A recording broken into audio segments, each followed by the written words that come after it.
to all my people, and if you're watching live, checking us out on YouTube, or listening on your favorite podcast provider, you are most definitely my people. Welcome to another episode of Botched and Chair Shots. We still have high hopes of delivering quality wrestling content, and if not, we'll sprinkle in two people who know a lot more about New Japan Pro Wrestling than I do. You know, so we still get over. I'm your host, Chef by Trade and Work by Choice. I am the Will Gray, and joining me tonight is the host of Cage My IQ. He is the end-all, be-all. He is the ginger gaijin. He is my man, Dan. Dan, how are you, sir?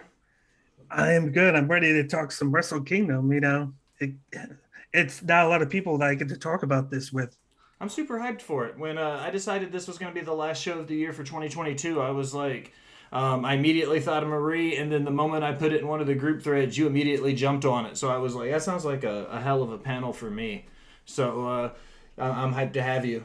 Also joining us tonight is the host of the Squared Circle podcast. She is the professor of New Japan Pro Wrestling. She's a former WWE employee. She is journalist extraordinaire, Miss Marie Shadows. Marie, how are you? Welcome back. I'm good, man. Thank you for having me back. It's always a pleasure. I always feel like I have to be on my best behavior when you're on air with me. For some reason, Yes, I feel like I have to be like an upstanding gentleman when Marie's around. Yes, you do. And as always, perched upon her iron throne in the boss bitch's corner, she is the Hova to my Beyonce. She is the Bonnie to my Clyde. She is the boss bitch, Miss Alison Siegel. Alison, how are you?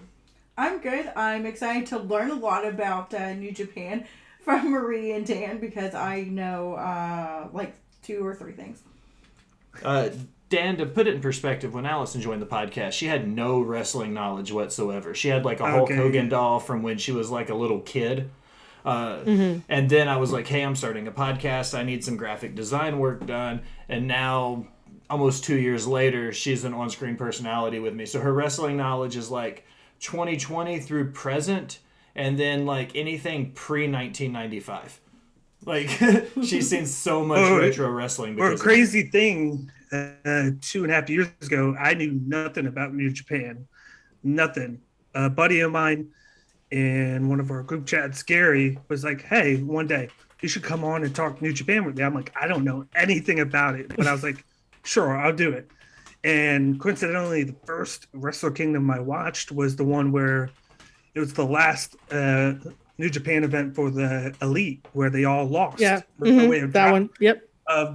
Dropping no titles and leaving to start all Elite wrestling.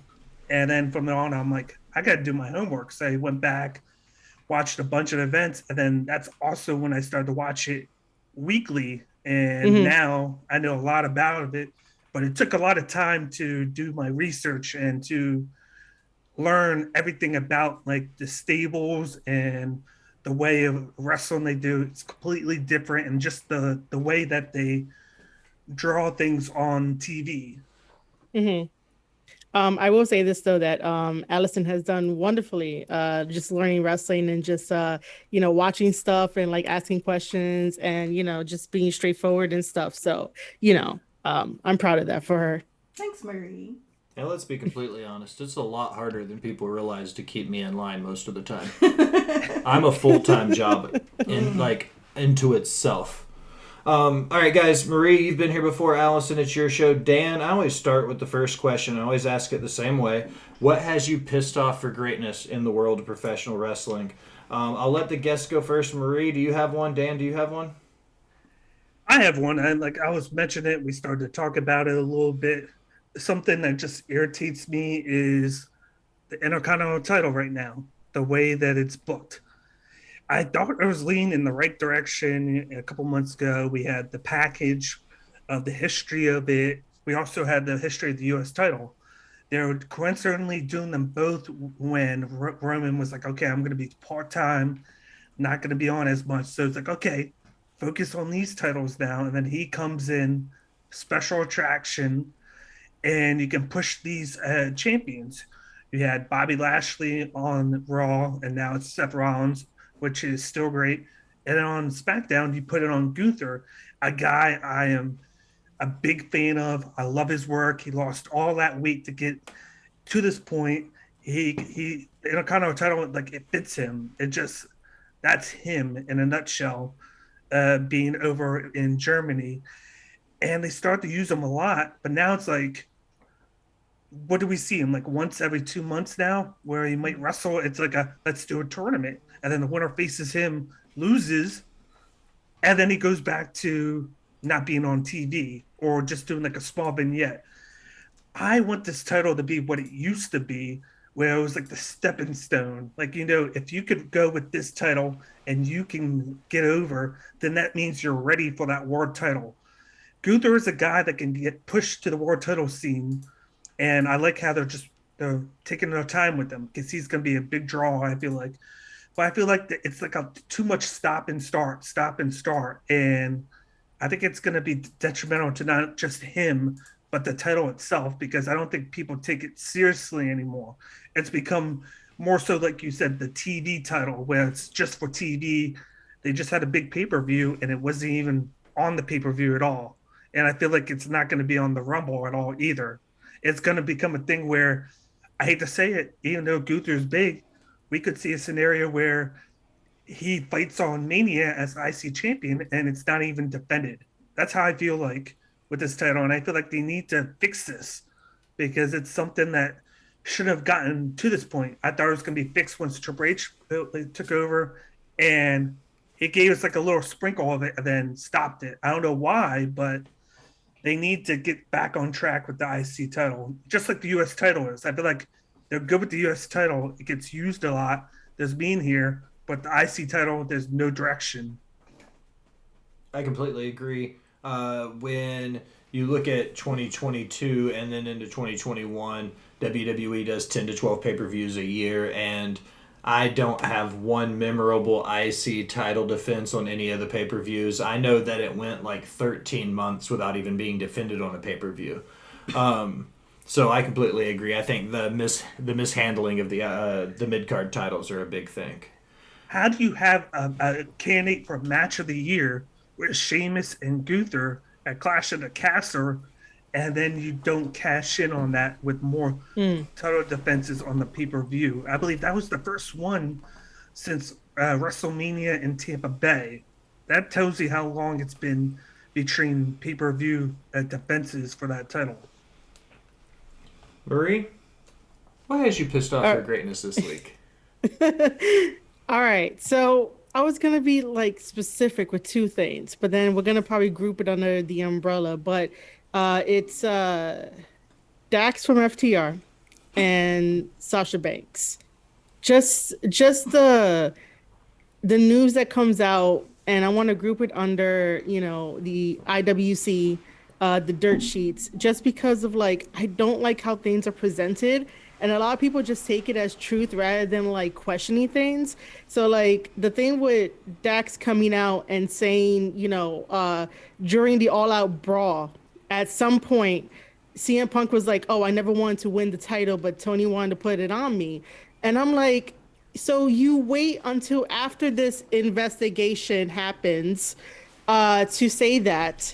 But you couldn't defend your supposed buddy that he took everybody out to dinner with. Like, dude, if any of you guys took me out to dinner and like treated me well, I'm definitely standing by your side to be like, oh, that's bullshit or not bullshit. I'm not gonna wait till like months later for that. So that's why I was like, this whole timing and everything. Are we living in a parallel world where like this happened or it didn't happen? Like I question this all the fucking time. So there's that. And then also, I don't think that if you still have an active career in wrestling, you shouldn't start a podcast. You should wait till after you're done wrestling to start a podcast, because then conflict of interest for like everything. And then the second part with like the whole like, I know we're going to get into it because we're talking about New Japan and stuff like that and Stardom a little bit and like the whole Sasha Banks thing. Like, I'm just like, if she really wanted like the spotlight, she wouldn't want to go do it rather than having everybody try to look on like Instagram to be like, oh, what she's doing next and stuff like that. I remember the dirt sheets were like, oh, she's gonna do like a modeling thing with like the thing in Japan, right? So I'm like, all right, so where's the pictures? If she's supposed to be in Japan by now to supposedly have something for Wrestle Kingdom this coming week, she should already be there. Nakamura is already there because he's fighting in Noah, and the press was like, "Ooh, let me take a picture." They have a picture of him, but there's no pictures of like Sasha at like Japan. So like, what the fuck is really going on? Like, I need the dirt sheets to actually like be journalists and be like, look, you got to be on an interview or something to like clear the air. So like, yeah, those two things fucking bothers me. So you want the dirt sheets to be real journalists, right? Is that what you're Yes. saying? Yes. Didn't they say she was going to be there on like the 23rd or something? And she was going to be there like a week early, and there hasn't been any inkling of if she's there yet or not. Because all she's doing is she's going to be there in person to watch, and I feel like there's going to be something afterwards. But we'll get into it with one of the matches on the card. But yeah, like those two things, like just fucking annoy the hell out of me. I like FTR. What did you say? I like FTR. Oh. Miss Eagle. I hold on. You said you don't like FTR. I was like, what? You know, I still think that Will is like ribbing me with that shit by saying that he likes FTR. No? Legit no? No, that's 100% true. I'm 1,000% an FTR fanboy. Mm-hmm. I seldom Marie, this is how serious it is. I seldom write about FTR because of how much I like them. Like, that's how much I like them, is that I won't write about them and put them over because I like them as a fan. All right, fine. Our friendship still stays. Yeah. Go ahead, Alison. I'm so sorry. Miss Eagle, what has you pissed off for greatness tonight? So this might be mildly a hot take, but that's what I'm here for. I feel like the Bloodline is monopolizing so much of the TV time that the top talent like the New Day and Apollo Crews and some of the others are having to go to NXT to get screen time. Like, I know, like, to me, the Bloodline thing is getting a little stale, like, kind of over it, like, do something. But, like, you know, they're monopolizing at least half an hour on each show, if not more. It's just, like, the New Day shouldn't be on NXT. No. I could see that. I didn't think about it that way. I honestly didn't think about that. I see them show up on NXT and I'm like, well, they're building their brand, they're helping out the guys, but then at the same time, you're right that, you know, more time could be given to them on the main roster. I don't know, man. He's just maneuvering things right now. And I'm like, I don't know, but I'm going to follow it. So let's see what happens. But yeah, I get what you mean. I think it's the fact that, of course, over the last few months, of course, they added Sami Zayn and then they brought up Solo Sikoa. So it's like, okay, you just went from 3 guys and Paul Heyman to now 5 guys and Paul Heyman. So it's like, okay, that's more segments for that whole Bloodline crew because they added those. And then the whole Sami Zayn thing goes through several segments. And then you got the Solo Sikoa who are trying to do this whole Umaga thing that they're starting with him, kind of honoring him by having the move, the Simone Spike and everything. It's like, I think they waited too late to do this. Had they done it like a year ago, this would have been perfect. But I felt like they kind of dragged it on. And then, of course, on top of it, you got Roman Reigns wanted to do part-time. Hey, he's earned it. He's done so much in the last 4 or 5 years. He's earned it. But it's like, I think that along with everything that I said with the IC title where you're not doing anything with that. So basically, like, at least the tag titles are defended. I have no problem with the Usos and what they're doing because they're constantly working. Every week. I feel like they're working both shows. And like they're doing like 4 title defenses a month, I feel like. But it's like as a whole, they need to do more. And then I think everything going on with the talent that they're bringing back, we kind of record the decisions that Tony Khan made with AEW would bring all these people in. WWE has brought all these people in, and not a lot of those people are actually having direction. Like you got Johnny Gargano, love Johnny Gargano, but all he's doing is comedic backstage sessions or in the ring, and he's not really wrestling. He's wrestled once in the last 2 months, I feel like. Johnny Whistleblower. I feel like with that, like, granted, that was great, but when I think of Johnny Gargano, I'm like, I want to see this guy wrestle. I want to see him in the ring, and he's only done it once. It's like they brought back so much so soon, and it's like, okay, you're doing the same exact thing that AEW did, and now you got to wait to see how you give all these people directions. And I think that's why the New Day went down. And I think it was the best decision to move Apollo, because now he has a character now. Now he has direction down there. Now he has a future with what he's doing. And it's like, okay, New Day, they're sent down because they want to actually work. They want to work weekly. They don't want to get lost in the shuffle. And they were able to move down, win the titles. So it's something that was good for them, I feel like. But it's like they shouldn't have to get to that point, because they are, was it 10, 11 time tag champs or something like that. Yeah. They are established. They shouldn't have to do that. They shouldn't, but I think that they're doing it just to do something while they're waiting for Big E to like come back, depending on like his situation, if he can wrestle again. So right now they're floating around. So I can understand why they'll put him down in NXT. But again, you know, we could agree that nobody really needs to go back to NXT just to be there, you know. But we're not that fly on the wall. I wish we were. If you look at somebody like a Mandy Rose or a Finn Balor, even, some people go back to NXT, some say go back in quotations. But Finn Balor went back to NXT and had a hell of a run. Mandy Rose went back to NXT and had the longest reigning NXT women's title. I don't think going back to NXT is necessarily a bad thing anymore.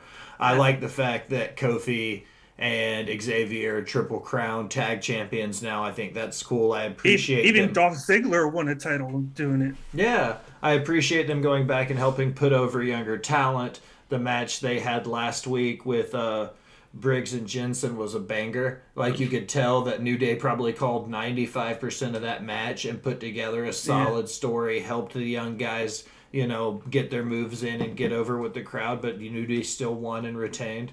I think that the Bloodline does monopolize a lot of TV time, though. For them to have a roster the size it is, they do spend a lot of time looking and talking about these same 5 guys week over week. Yeah. And if Jimmy and Jay come down to go down to NXT and take those tag titles, I'm done. Like, we're just done. Like, no, we're not. No. I'll be looking for a new boss bitch if that happens. All right, well, that's the 3 of you. And to be completely honest, this week, I don't really have anything that's pissed me off too bad. I've had a pretty low-key week. I think I'm most upset about, I don't know, I get frustrated sometimes with the toxicity of the IWC. Dan just bounced. Yeah, he did. I don't know if that was on is he purpose okay? or not. Well, I'm going to go here. We're just going to keep flowing with that. But I'm not really pissed off. I think that a lot of times... Marie's in the wrong spot. Yeah, I'm switching everything over. Maria's not the boss bitch. There we go. This is live TV, ladies and gentlemen. Yep. Now we're set. I don't really have anything that's got me pissed off too much. In the big scheme of things, I feel like toxicity in the IWC is always something we can talk about. Yeah. I've been super active recently with that push on TikTok, and you see it a lot with that where they click up, and Twitter does the same thing. I mean, I'm involved with a group chat that's got 30 different podcasts in it. So, I mean, that's the same thing that I'm complaining about. I just don't feel like we're super toxic. I think we're mostly all cool guys. But I think the IWC is toxic. That's what's my pissed off for greatness. So that's it. Pissed off for greatness. That's the end of the show. We're going home. Just kidding. Missing almost ended up to you. News and rumors. If Dan ever hops back in, I'll throw him back in the conversation. I'm not sure where he went. I'll message him and see. What's the first one? News and rumors. Trios best of 7 elite in the Death Triangle. Is this doing anything to raise the value of the Trios title? I'm kind of bored with it, personally. I said that I will no longer watch AEW, and I didn't want to do it. I have not watched the Best of 7 series because I know it's going to be the same old shit. So it doesn't really help. I think that it was put there as a placeholder for AEW Dynamite while we have the other tag teams going at it, where more people want to be like more attached to it, than like, you know, the Elite versus Death Triangle. Because how many times are we gonna see that feud go on, whether it's a trios match or a tag team match or even singles match? Like, you know, it would have been interesting if they would have did a one-on-one gauntlet match between all the members like for 3 weeks. Yeah. That would have been different, because at least you could see, you know, some type of difference rather than like the same old spots. But like, no, I don't think it does anything for the trios title at all. Dan just messaged me. He had a power outage at his house. Oh no. So Oh, he'll be damn. hopping back on in just a few minutes. Nightmare Hill. What's up, first time chat? How are you, man? So I personally feel like the best of 7 series, it's a couple things. One being, I don't think it needed to happen in a best of 7 series. If they wanted to make the Elite feel reputable and like they deserved that title back, then I think they could have done it with one really good program building up to a match versus having us see 7 matches in a row, because the 6 matches we've seen have all been super duper similar. So now that we're going into the ladder of death match, like, what are they going to do in this 7th match that they haven't already done in the first 6? You know what I mean? Like, that's my big take on it. And I know that, and it seems to be like that might be, and everybody fell back into place. That's awesome. Dan, welcome back. Sorry about that. That was unexpected.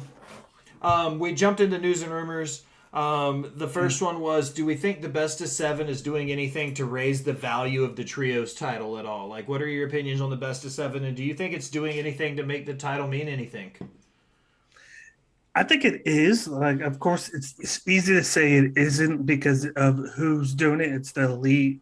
People are just going to say it's them putting themselves over. But I do really feel like they're trying to establish the titles. Like, in the beginning when they started, they didn't want any titles. They wanted to keep that persona away from people. Oh, we're EVPs. We're just going to put the titles on us. No, they didn't. For like the first year, they didn't want to do any of that. They even, in the tag title tournament that started out, they lost in the first round to, it was to Private Party. Private Party. Yeah, it's a Private Party. They did that to make a point that they're not doing that. And then Kenny didn't win a title for like a year and a half. He even went on a losing streak on purpose. But now they're putting on matches. Now they're like, okay, all bets are off. That match on Wednesday, I thought was one of the best matches I've seen from them in a while. They just put it all out there, and you got them. You got Death Triangle. Death Triangle has been there from the beginning. Great faction. I do feel like maybe they should split up soon and maybe have, of course, do Pentagon and Phoenix focus on the tag titles, and you got Pac focus on the All Atlantic or the World title. I think it would be benefit to them. I think it's going to create a scenario where teams will want to go after it because they do have trio teams that they can use. And I think you saw on Rampage where they did that $300,000 battle royale, you saw different teams that could potentially be in line for shots. And I think maybe that's why they did it, to see what teams could potentially in the future challenge for it. I think the Elite are going to win it, of course, and that's my thought. And then you're going to want to put in line teams. And I think it's a good thing. I think it's putting eyes on those titles. You don't want them to be forgotten. Like, of course, Ring of Honor, you had Dalton and the boys, and they're only defending the title on Dark. But now you put the titles on somebody else, and then once they get that television thing going, they can start to focus on that. You want to continue to get the ball rolling with these matches, and the best way to do it is to have the people watch the most eyed wrestlers in your company, and that's the Elite. On the other side, you've got the best trio team in that triangle. All right. Checking up. Nightmare Hill says best of 7 is overkill. There's only so much you can do. Bama says this is the worst of 7 series, worst airtime, company that desperately needs to build stories, new momentum for the new year. Bammer's going off about the EVPs, more stuff about that. Yeah, so I think the best of 7 series kind of ran its course. But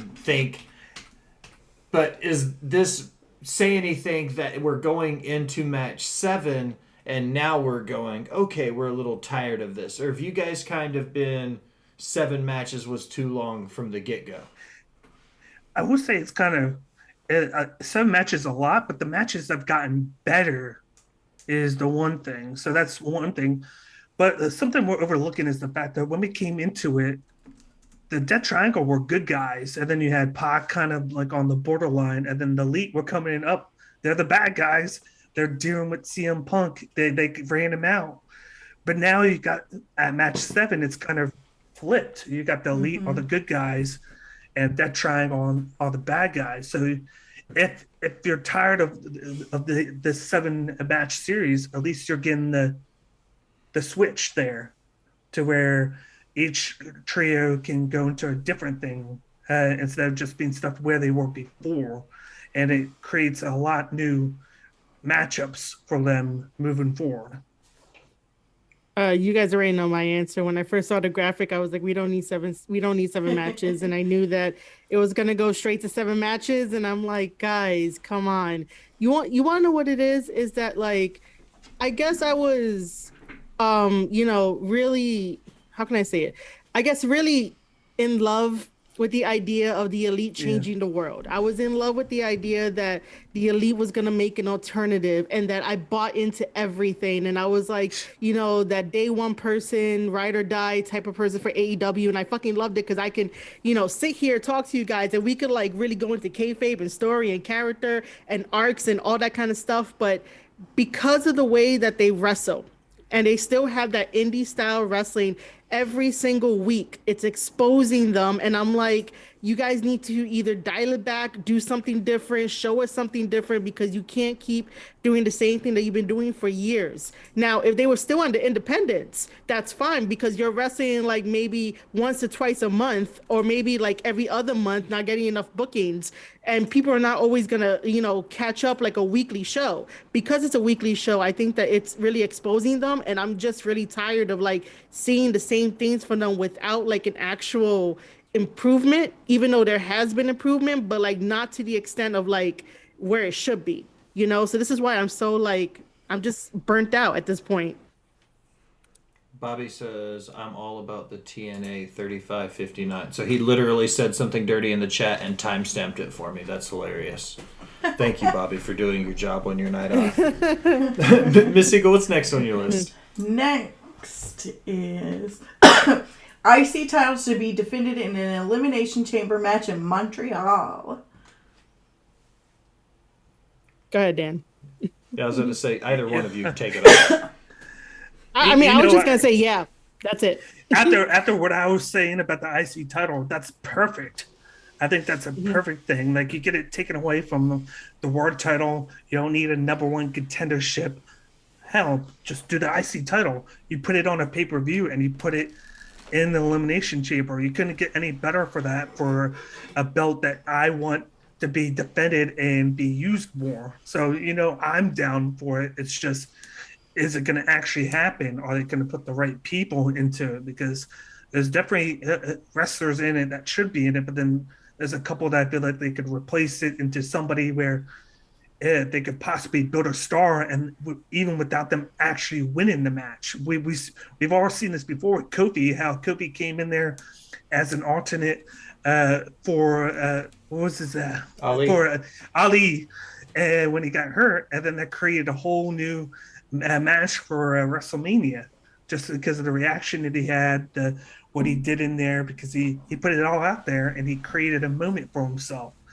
And that's what the Elimination Chamber can do if it's done the right way. Even by accident, it can happen. And I love the idea of it being the IC title. Like, just like with the US title, I didn't like the fact that all of a sudden Theory cashed in for the U.S. title, but it's different. It's not the same old thing. It's different. They're using the stipulation match, but instead of the word, they're using the IC title. I'm all for it. Marie, Yeah, you got I'll just say anything yeah. throwing? You just got to say yeah. No, I'm just gonna say yeah to the idea of having the elimination chamber for the IC title in Canada anyway. So like, it'll be a breath of fresh air, it'll be something new. You throw in some guys in there, throw in some story, bam, you got yourself like a winner over in Canada. So I'm all for it. Bobby asked if there been a tag team elimination chamber match, and that was the wild No. one where Lince Dorado climbed on top of the pod, then climbed up on top of the thing and did like the swinging moonsault off the top of it. Yeah, that was a hell of a match. That's not I a really Bobby don't Mack remember that. match. He'd complain about it the whole time. He would just complain the whole time he watched it. He'd be like, "This isn't pro wrestling. Back in my day, they just did arm bars and leg locks." The greatest moves ever, man. They get you. That's my angry Bobby voice. Back in the territory days. I used to walk 12 miles uphill and not even get paid to take the fucking ring down. Like, that's Bobby Mack. That's Bobby, yeah, it is. He just said, "Get off my lawn." Yeah, he said, "Get off my lawn." I think putting the IC title in the Elimination Chamber is perfect. I think with it not being the world title, it gives it... it was 25 years in November, so we're just past the 25th anniversary of the screw job. So with it not being the world title, it'd be the perfect opportunity to kind of do some shenanigans or something. If they wanted to pull something shisty, they could do it and it not affect the big picture. So I'm about it. If that's the direction they want to go and they decide to throw the IC title in the Elimination Chamber, perfect. Put some ballers in there. Give us a Ricochet and a Mustafa Ali and a Sheamus and a Gunther and, a couple other guys. Some big brawlers and some high flyers. And let's just go in there and just some meaty men slap some meat. Yeah. Miss Eagle, next. Ric Flair documentary dropped this week. We watched it. I thought it was really good, but is it more so a love letter to Ric Flair, and could he potentially be making a return on our TVs? It seems like it, because they now have 2 special like Ric Flair sections on Peacock. Like the documentary paints him, if you haven't seen it, it paints him in a super nice light. They didn't talk about like anything super controversial. It goes all like, "We love Ric Flair." I mean, I haven't watched it yet, but you guys know that he's one of my favorite wrestlers. So good. But do I want him to wrestle? No. I Like, didn't say stay wrestle. home, buddy. On your TV. I think... Wait, what happened? Oh, to see him on my TV? Yeah. You're not gonna be biased. Yeah, sure. I want to see him on my TV, but don't wrestle. Don't wrestle. I haven't watched it yet, but like I've watched so much of his stuff. It's like you knew with him getting good with the WWE again. Of course, he is friends with Triple H, or he was, but I've heard that he's gotten better with them lately. That they're gonna paint a picture to make the company look good. Oh, look at him! He's a legend. He's one of the greatest wrestlers of all time. Yada yada. I love Ric Flair, but enough's enough with him. He's 70-something years old. He's done. Just let him be. Tell him, we're done. Like, you can't keep coming on here. Keep your image intact. This is where you can just hang out, relax, enjoy the product now. You don't have to keep coming on and just killing yourself doing this. Like, I keep watching that the videos of him working out for his last match, and I'm just like, geez, all the bumps and all the stuff that he's doing. If he does what he just did there, it's one small move. Just like Ricky Steamboat just said recently, he was like, I'm staying away from it because of the fear that he might die or pass away during the match. I don't want to be any part of that. He was like, I wrestled him before. We had all those great matches. I don't want to end that way with a friend of mine because of something that could happen. And I'm just like, no, just maybe mention him. Maybe if he's in the back, like when Charlotte comes back and he does a couple of small segments, I'm okay with that, but nothing big. I think they'll probably, in my opinion, sign him to a Legends deal because they don't want him running roughshod, throwing up Ric Flair's last matches every 16 months to make a dime. If they get him under a Legends deal, then they kind of put him in handcuffs, so to speak. Like it'll limit how much he can do, what he can do, where he can do, and how he can do it.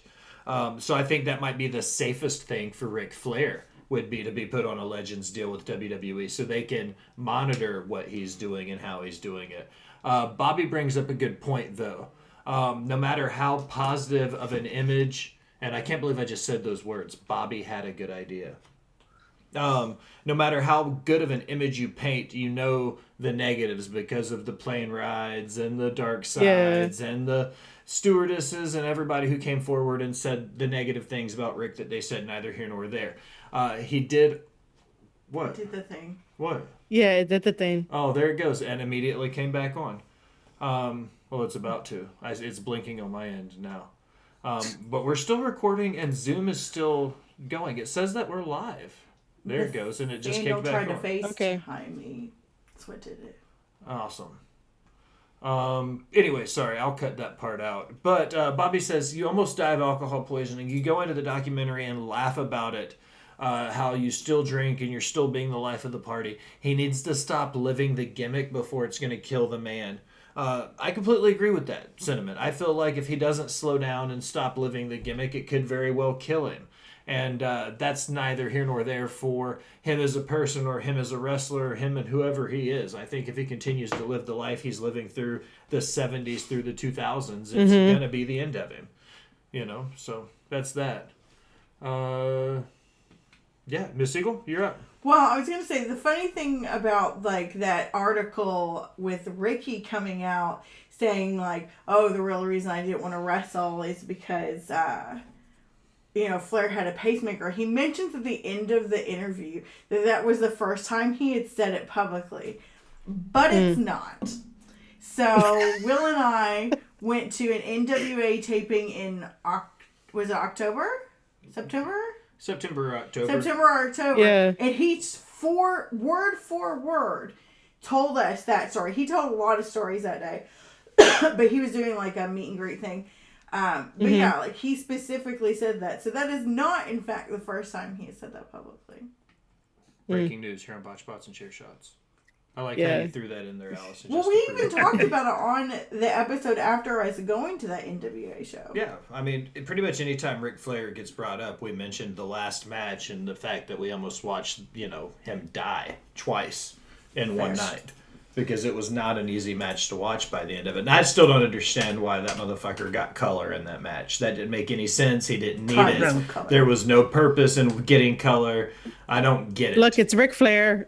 he got it because he's Flair, right? That's why. Yeah, that's it. He's Flair.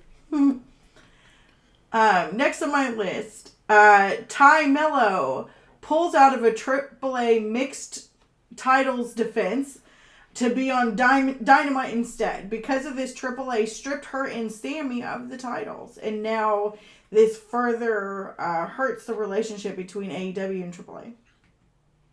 Yep. One thing you don't do is disrespect Conan, who runs AAA. Conan has done a lot for this business in every aspect. And if he gives you the belts, the championship titles, he obviously has faith in you to try to bring in, more viewers or whatever the case may be, right? He trusts you. But then to pull out because of some petty reasons, whatever the dirt sheets are reporting, it's very unprofessional. Another thing too is that it seems that AEW with their partners of AAA and New Japan and other people, it seems like there's this big huge miscommunication problem going on, and nobody wants to sit down to be like, how can we fix this miscommunication? Because we could easily say it was a miscommunication. That's why Sammy and Tay didn't want to go over there. They were already booked for Dynamite, so we can't make it. So but it really does feel like there's a big miscommunication. When people are given dates, it's like, yeah, I'll remember. And then when it comes time to it, it's like, oh, crap. Oh, hey, Tony, you got something for me on Dynamite? All right, I'm booked on Dynamite. I have like no sympathy at all for people who are just like unprofessional when somebody gives you something like really prestigious, because in Mexico, those things are like treated as like trophies and gods and stuff like that. So, you just don't do that shit. Yeah. Yeah, just look at FTR and how they did theirs. I thought they did it right with that, where they knew when it was going to run its course, which was, of course, the end of the year. They had all the belts, and now they're, of course, looks like they're going to drop them all. They just dropped the tag titles the other night, and Dax came out and said it worked for the storyline, it worked for AEW, it worked for AAA, it worked for everybody. We could go back at a later time, but we fulfilled what we needed to do there. We worked, we gained respect there. We gained people watching it over there. We played a certain extent what we needed to do. And we showed up and competed, and we put somebody over, and that's what the job was. And I felt, so they were kind of 1-1 that night, because they showed up and then Ty and Sammy didn't, which sucks. I don't know. Just like Marie said, communication. If that's the fact, you got to get that communication there. Because come on now, how is FTR going to be there? They're working with companies that don't even talk to each other, AAA, New Japan, and AEW, and they made it work with 3 different titles. How do you not get that to work with just one title? Come on now, you got to be able to do that. FTR was booked, so they made sure they weren't on Dynamite. They made it work somehow. It's a respect. Yeah, and an age thing. And then you even look one step further when you get into the lucha libre style of wrestling and the history in Mexico, looking at CMLL and AAA, and the fact that AAA only exists because they got tired of the booking and what was happening in CMLL. Like, they all came from that company. This wasn't a NWA, Jim Crockett Promotions, Georgia Championship Wrestling, FCW kind of thing.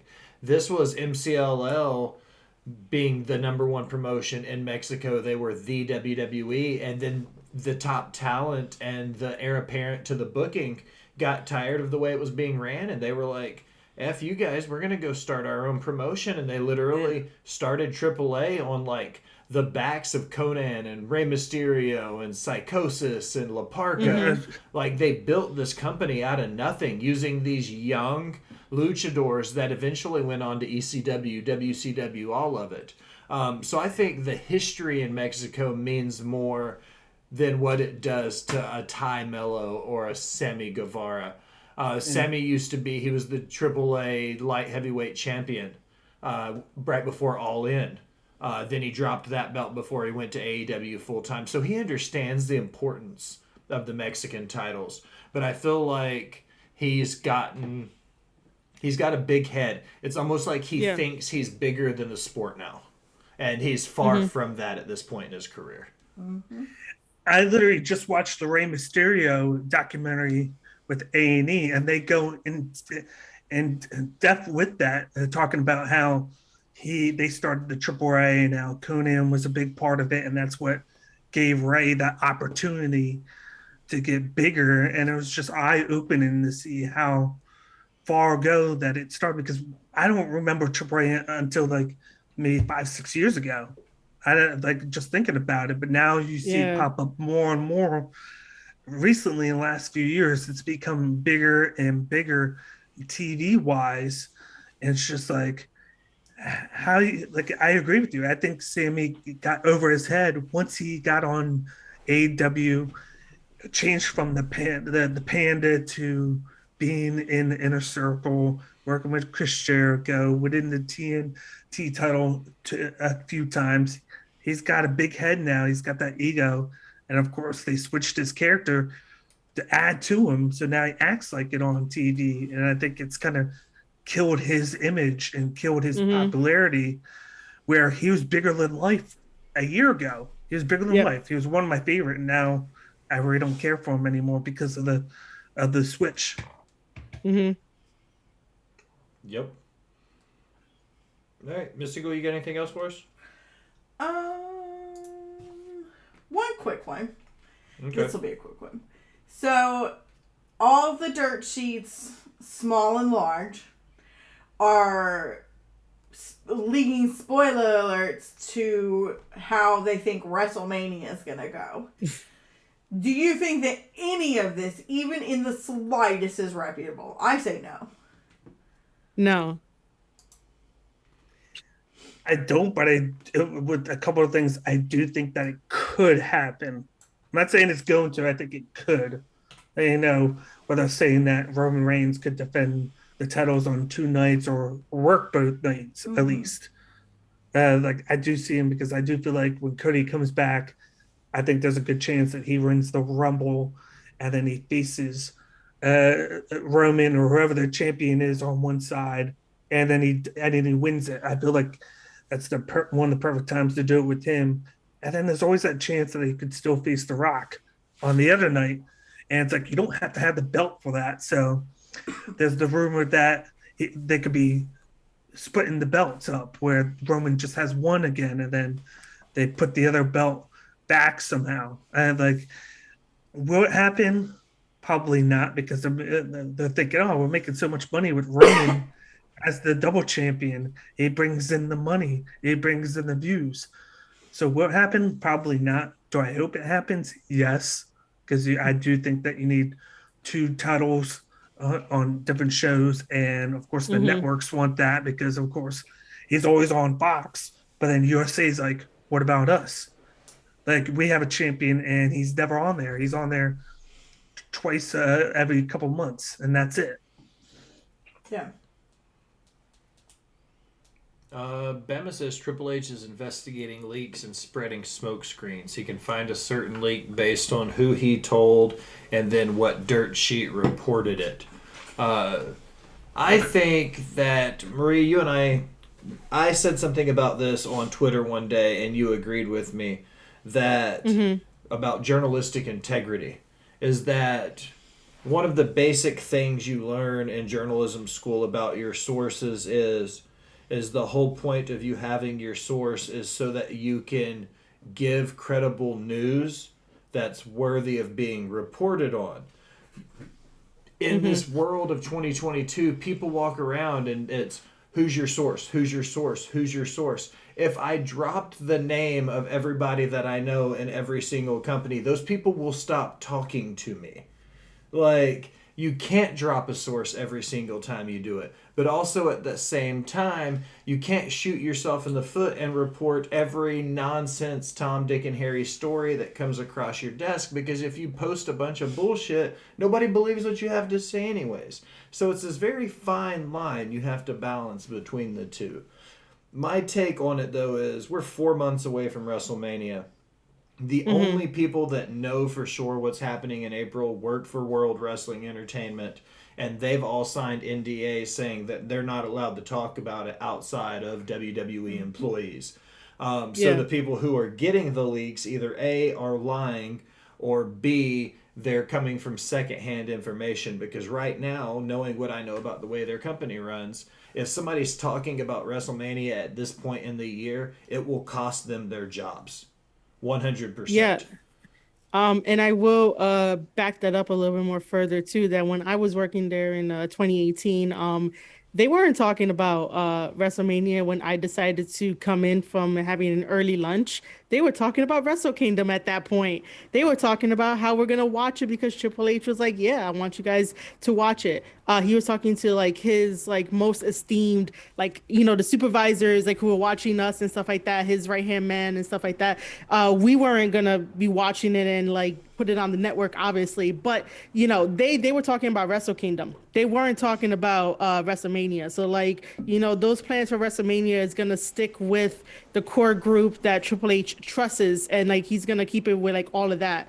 And also to get back to your point too about the whole IWC and dirt sheets and journalists and stuff, when they're reporting things and you see the very quickness of it without any type of quick check or whatever, that became a very hostile environment, because if you're not putting out news, whatever it is, you're not getting paid by the millions of brainwashed fans out there that could be supporting people like us on this panel that are doing original content for you guys rather than trying to tell you, oh yeah, the sky is blue, even though you already knew that shit. Like, I don't fucking understand it why you're paying $13 a month for, Observer and like, all this kind of shit when it's not really like original stuff where they could have you think and think critically and be like, question where everything is coming from rather than just being a brainwashed sheep. So like, they made it into a competition of like who could put out the most lies, who could put out the most truths, who could put out the most half lies, who could put out like, just completely bullshit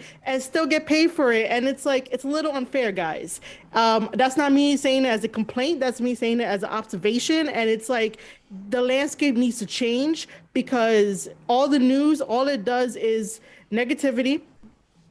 It's really bad to the wrestlers because now fans are like, oh, I don't like that wrestler anymore because of whatever they do on their personal time, or I don't like that wrestler because that story sucked and it's only been like a day in. Like the news tells you what to think when you should be supporting the wrestlers and supporting what you like, sing praises about what you like, but also in a very constructive way, be like, hey, I think you can improve because I believe in your fucking potential. But yeah, that's just me. I also think it's people want to put news out, even if they know it's not true. If there's any chance that it become true, that's a good thing for them. And afterwards, oh, I put this out here. Not necessarily it's true, but if it does come true, and I took a chance on it, and it winds up being the truth, then it makes them look good. It gets people talking like, oh, he got it right before anybody did. I'm going to go back to him. So all these people are just taking chances, putting these news out, just like you said, not checking to see if it's right or not. And everybody's just chapping about it, discussing it, just like we are now, just discussing different topics. And it gets people to come back to their page, their site, their channel, whatever it is, pay for it and keep looking at it. When I look at a lot of the things on Twitter, on Instagram, I take a lot with a grain of salt. I'm like, oh, that's great. Yep. That'd be cool. But then I look into it. I'm like, okay, is it reasonable? Would it happen? Probably not. Would I want it to happen? Yeah, probably. There's only really like maybe one or two people that I really look in. I'm like, okay, he knows what he's talking about. He wouldn't put something out. He has somebody that works with the WWE that comes on the show. I'll trust him. Because I know there's a chance, a very good chance that's going to be truthful when he puts it out. And everybody else, I'm just like, okay, I might retweet it. I might post it on there, get people to look at it. But I'm not going to be like, okay, I'm going to trust this right now. I'm going to wait and see what happens. Or be that person that dies on the hill and be like, this is 100% right. I put my flag in here and whatnot. Like those people annoy the hell out of me because it's like, I need you to think for yourself. I need you to ask questions. I don't need you to just take it as salt. Like, The Rock is coming back at WrestleMania. No, he's not. He probably is not even in good ring shape. He's going to expose himself if he goes in and goes against Roman. Like what? We're going to have like a 10-minute like roasting session between the two? Before we get to like, running the ropes, drop down fundamentals, maybe a headlock. I don't know. The Rock used to like actually wrestle before he became The Rock. I'm just saying. Bama says, honest question to Will and Marie, do they really care about facts or integrity anymore? It seems all they care about is what most of the IWC cares about, which is clicks, follows, and retweets. And I wouldn't speak for Marie, but I think she'll agree with me, is that there's not a lot of people who care about facts or have integrity anymore. You're absolutely right. All they care about are clicks, follows, and retweets. 90% of what they're putting out there. Yeah, they're trying to keep up with everybody. They're trying to keep up with everybody else, trying to keep themselves active, keeping themselves known. And that's how you do it, is the retweets, the putting stuff out there, because in news, if you're inactive, that's not a good thing, because then people aren't keeping their eyes on what you're doing. You're getting lost in the shuffle then. It's quality, not quantity, and a lot of times. And these people are going the opposite. They're going just for quantity of content, just to get as much out there as they can. And then the people reading it, that's where they get lost. They're trying to look for the quantity instead of the quality half the time. It's like we've been lately we've kind of been brainwashed into thinking the opposite when, just like you said, it should be quantity, not quality. Yeah. All right, guys. Cool. It's time for the meat and potatoes of the conversation. Yes, let's do this. Let's go. We're going to break down New Japan Pro Wrestling's Wrestle Kingdom. Tokyo Dome, Wrestle Kingdom 17, New Japan Pro Wrestling. All of the bells and whistles that we know and love. But one of the big things that right now about 2022 going into 2023 is I want to start with this and build because it's kind of a sad note. We lost Antonio Inoki this year. So we've got the Antonio Inoki Memorial event leading up to Wrestle Kingdom. It's going to be this kind of all-encompassing thing. You two, give me your initial thoughts on what you think Antonio Inoki meant to wrestling. Marie, He go first. was, sure. He was definitely like a larger than life person in the ring. You saw him come out like he's the biggest guy in the room. Maybe like not in like muscle terms, but like he's the tallest guy in the room. And you know that he was gonna kick your ass one way or another. And then he decided to create New Japan Pro Wrestling and have this style of like, we're gonna wrestle, we're gonna respect things. He put a lot of guys over. So like, when Hogan was over there, he wrestled Hogan. He had the opportunity to wrestle a lot of like the foreigners that, you saw in WCW. Sting was over there at one point. I believe also fighting him. Maybe I know Sting was over there fighting as well, but Inoki knew the very power of having, I guess, are we called Westerners? Because I fucking hate this thing. I was going to call us foreigners again. To have us go over there and, like, showcase what we can do in front of the Japanese crowd. And you could tell that Inoki just loved, like, wrestling no matter what. Gaijin, that's what they call it there. Where you're from America, you're a foreigner, Gaijin. Yeah. Dan, what do you think about Antonio Inoki? What were your thoughts about it? Well, as a guy that loves wrestling and MMA, everybody knows that he did both. He did wrestling and then he wanted to branch over into MMA.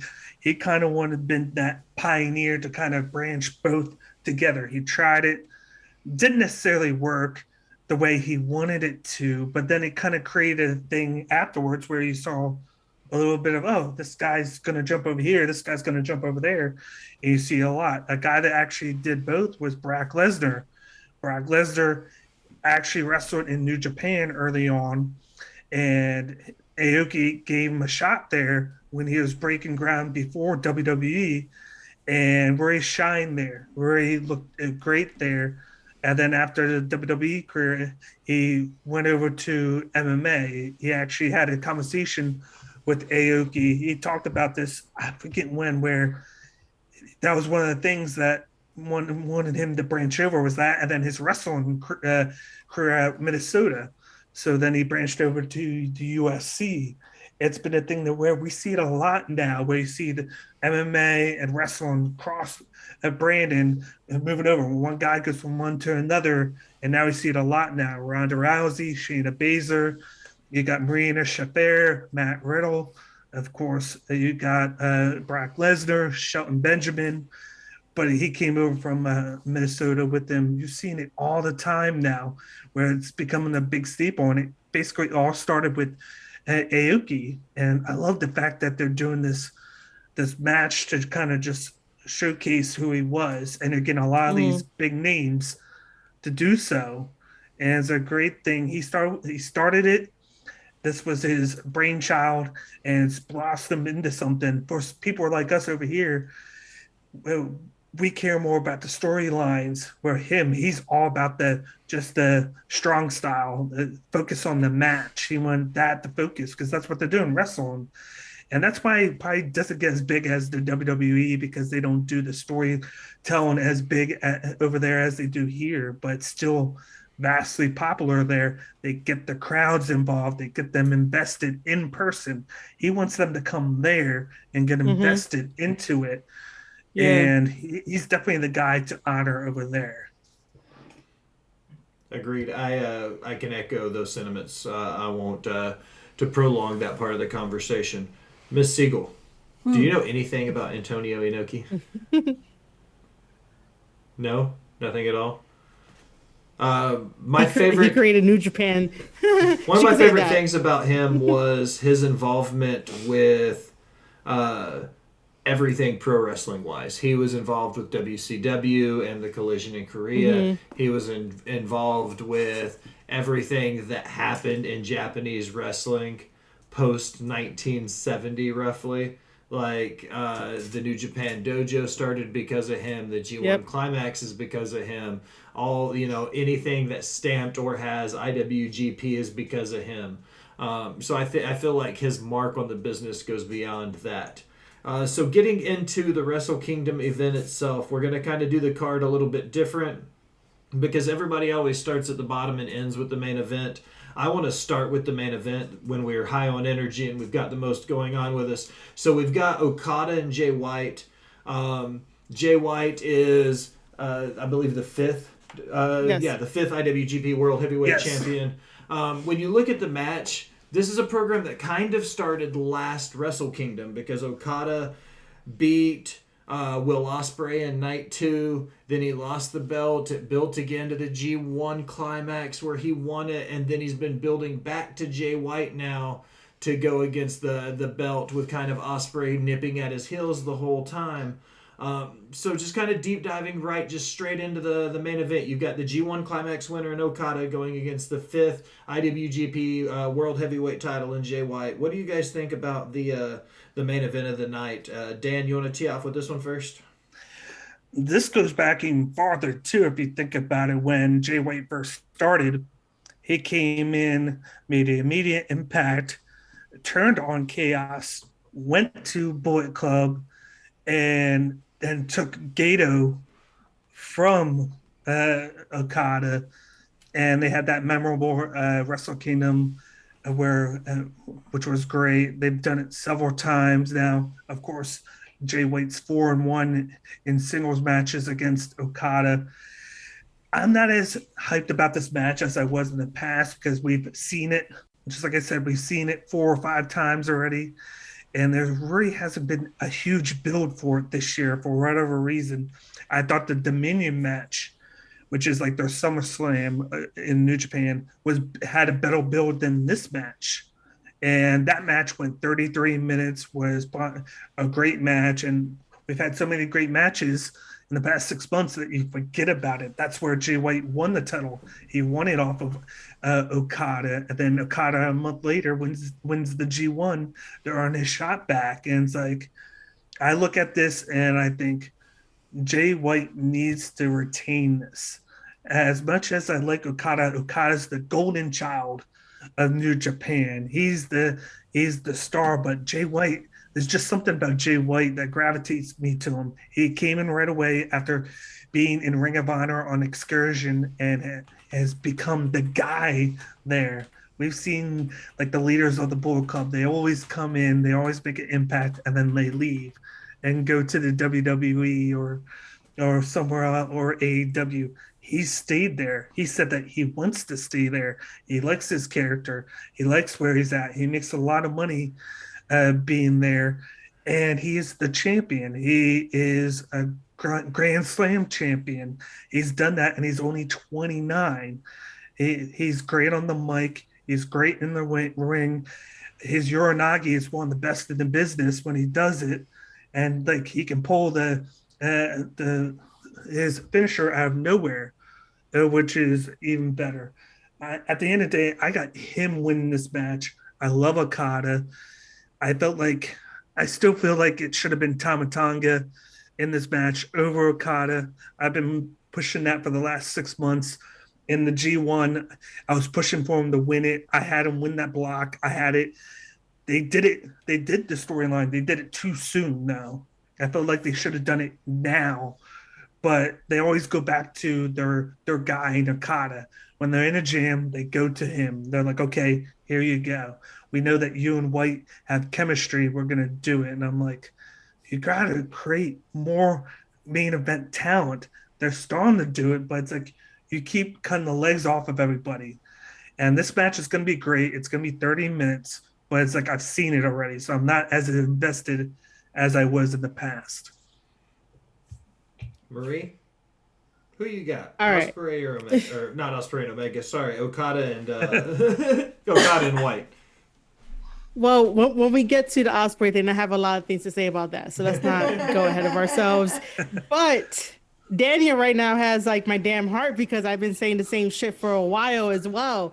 And it sounds like he's been listening to my podcast where I talk about Jay White's whole entire career. Daniel is completely right that when Jay White came back into New Japan Pro Wrestling after Excursion, the first thing he did was be part of Chaos. So they have that connection already. And Jay White, being so young, he kept teasing to Okada. He's like, hey, one day I'm going to take that championship from you. And this is the version 4 championship. He's like, one day I'm going to do it. One day I'm going to do it. And bam, he does. This is why Jay White is definitely like that snake in the grass. You don't trust him. This is why he is called Switchblade Jay White. And he took the title off of Okada. That means that New Japan Pro Wrestling definitely had a lot of faith in him. And then he took Gato with him, and then he went over to Bullet Club, and the rest is history. We'll get into that whole shit when we talk about Tama versus Carl Anderson.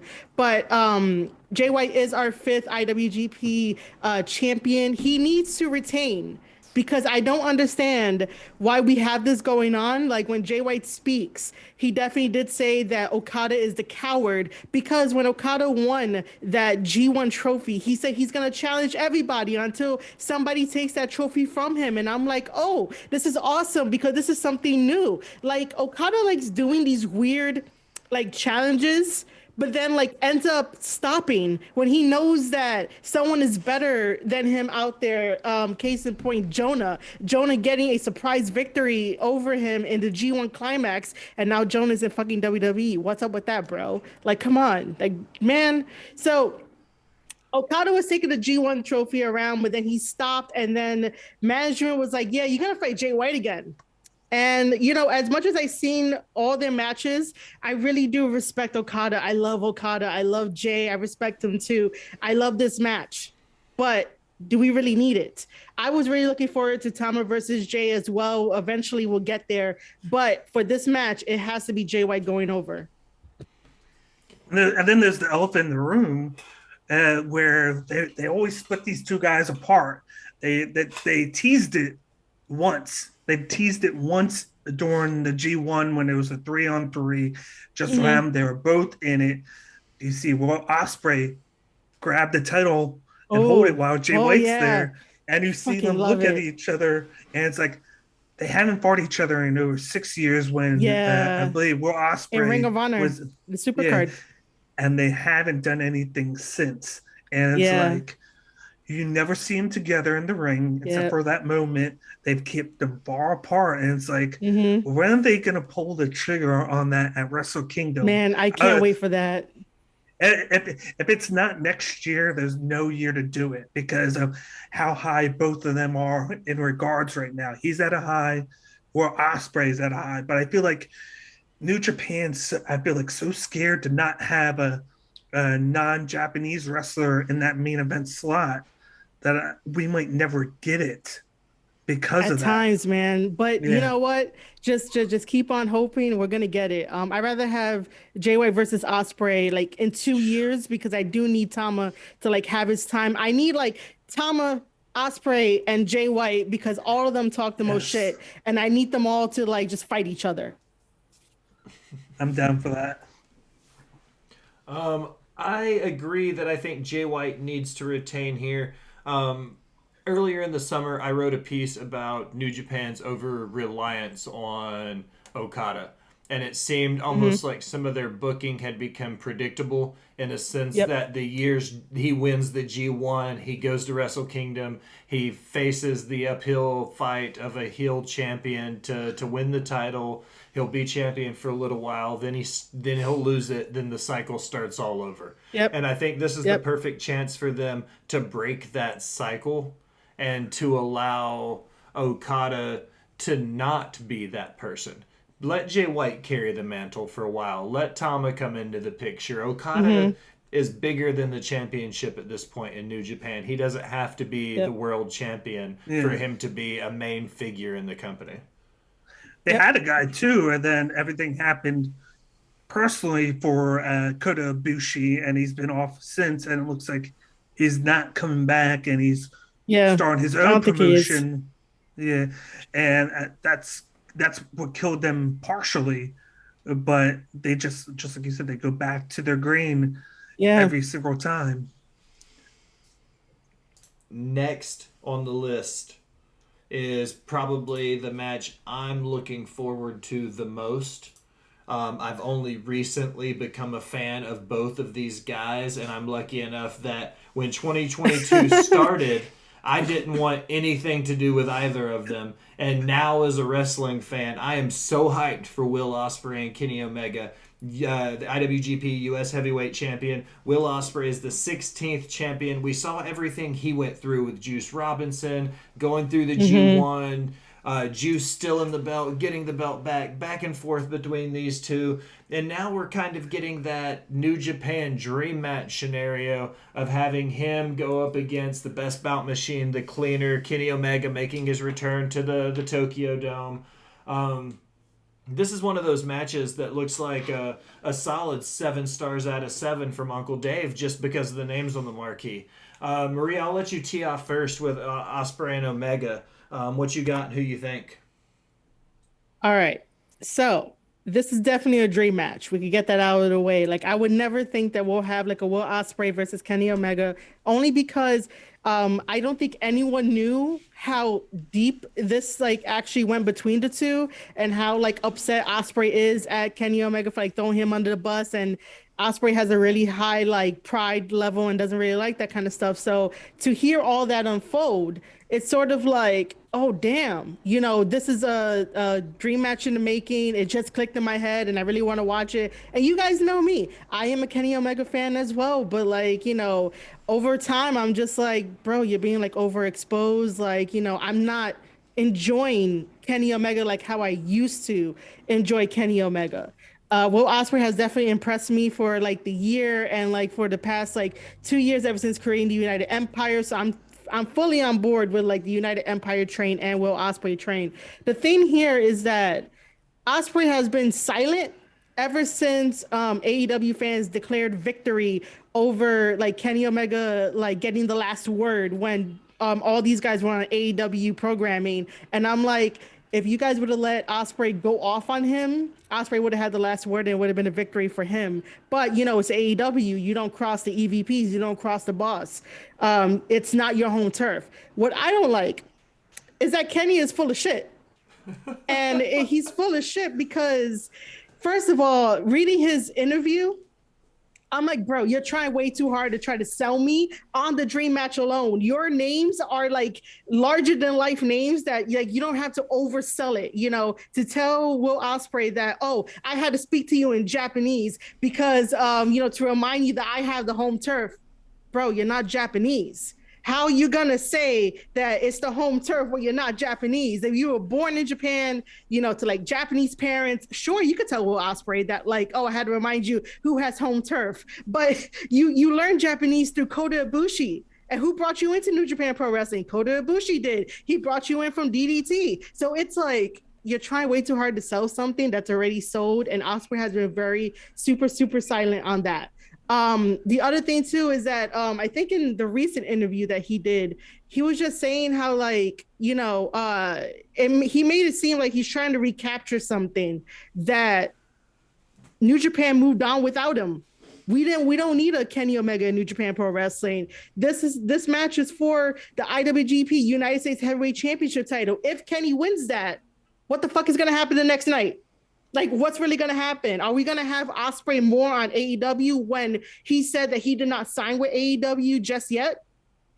So Ospreay is still with New Japan Pro Wrestling. So if Kenny takes that belt over to the States, what's the point of that? Like, what's the point? You have a really good leader here. You have a really good person that can shoulder the company. And after everything that Will Ospreay has been through, his frightening neck injury, his battle with almost dying because of, I think, his kidney or liver, and he had to like go on dialysis for like a quick moment, all that shit, and then to take the belt away from him. If you guys do that in New Japan, that's not really cool. However, I'm still looking forward to this match. Kenny, I still love you. I still respect you. But Will Ospreay is definitely my man to like win this match and like, make sure you know that New Japan doesn't really need you. Dan. What's your 2 cents on this situation there, man? There's so much to say about this, but if you don't really know Ospreay as much, go to Amazon. There's a documentary on Will Ospreay. It's 2 hours long. Really? I didn't know Where this. What? Yeah, where Wow. it follows it. Yeah, he has a documentary where they followed him. It's before he got big in New Japan. It was literally right when he was getting started. Like he wanted to get to the WWE. All of his friends got signed to WWE or and whatnot. He didn't. They told him he wasn't what they were looking for. And it was just his journey through indie wrestling and getting started in New Japan. It's 2 hours long. You get a behind the scenes of him, where he lived, where he wrestled, where he went to school, everything. It's a great watch. Check it out. I'll have to get the name of it, and I'll give it to you guys so you can post it on here later. But just like watching that, get a sense of who he is. We know who Kenny Omega is. I think this whole thing with Kenny Omega is a work right now, just to build this match. He's doing a solid for New Japan. They gave him his big break. You think about it. You think about him talking Japanese, doing everything over there. It's like his second home. It's a second home. He lived there. He did everything. He was talking Japanese once he learned it, just because he wanted to be one of them. He felt like he's from Canada, but you feel like the sense that he should be from Tokyo, because that's where everything that he does is. He always tries to go over there. He went over there to check on Kota Ibushi a couple months ago, just to keep tabs on him. They're very close. He does everything over there. He's a gamer. It just fits his mindset of a person. And that's where he got big. He's the first Gaijin to win the world title over there and to be in the main event. He's a bigger than life character over there. And I feel like Will Ospreay kind of got, even though he's big, he kind of got stagnant because he won the title, but then he lost it at Wrestle Kingdom. And then they kind of went away from him and then started him being the leader of the United Empire. But then every Wrestle Kingdom, they'd have the whole United Empire lose. 2 straight years, I feel like they would all lose. And it's like, this is a guy that should be top of the food chain there. He goes to Rev Pro, wrestles there, AEW wrestles there, wrestles New Japan, GCW. I think that's where this whole thing started, was GCW, when he did the one winged angel to, I think, Nick Wayne. Yeah. That's who he did it to. And that's when he started to do the hidden blade back of the head, and he was mocking Kenny Omega, trying to put that out there in the wrestling universe to create a match. It got to Kenny Omega, and they're like, maybe we have something here. Maybe we do. And then they had the thing in AEW. This didn't really get put together until a couple months ago. They've had it out there. New Japan thought about it, and then when Kenny Omega got cleared, they're like, okay. Omega talked to Gato and everybody. They want to get this going. This is the perfect way. One thing that Will Ospreay has not done is beat Kenny Omega, and that's a guy that's going to bring clicks, views to New Japan Wrestle Kingdom that ordinarily wouldn't do it. Get the people from AEW. You get the American crowd watching the program because Kenny Omega's on there, because everybody loves or hates him. It's one or the other. There's very no in between. You're going to create a star in Will Ospreay. He's definitely going over in this match. There's no doubt about it, because just like I said, at the end of the day, I want that Wrestle Kingdom of Jay White and Will Ospreay. And one of the ways that you could do to jumpstart that is to have Ospreay beat Kenny Omega and get that big moment at Wrestle Kingdom that he hasn't had yet. He's done the junior heavyweight, and he's had moments there, but he hasn't had that moment as a heavyweight yet. Yeah. He's put on all that mass, all that muscle during the pandemic. He needs this moment. He needs that moment to solidify himself as one of the top stars there. And you put him over Kenny Omega, you're going to get it done. And also to add something, I just remember this too, that like, don't you guys find it weird that Kenny Omega went after Will Ospreay, even though like in the very, very, very, very first initial interview that Kenny did, he talked about how like he pulled over Jay White and Ospreay and like somebody else and be like, look guys, I'm gonna leave and I need you guys to fill the role and New Japan needs you and blah blah blah, right? And Jay White was like, you never told me that. Like, stop lying, right? And then Ospreay was like, yeah, but you threw me under the bus, right? And then bam, here we are. But Kenny is afraid of Jay White because Jay White took that United States Championship off of him when he had it back in New Japan when they first crossed paths. That's why in Impact, Kenny is all like, hey, yeah, man, like, don't come towards me.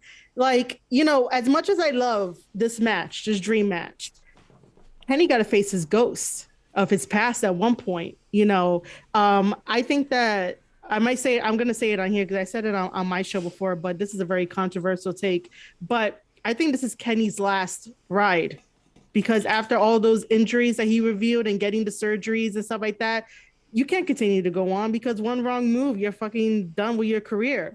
I think this is his way of like tying up a lot of loose ends and, eventually do something else other than wrestling. This might just be his last entire run.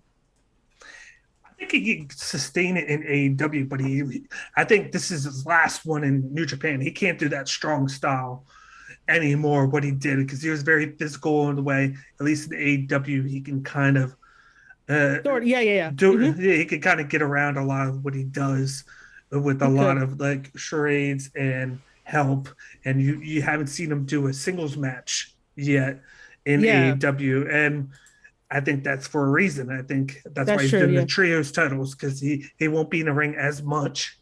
He's still going to be out there, but he can kind of stay away from being in the ring for 30 minutes just himself. He can tag in, tag out, and then hide some of the deficiencies of what he is now, because he's not the same person post-injury that he was.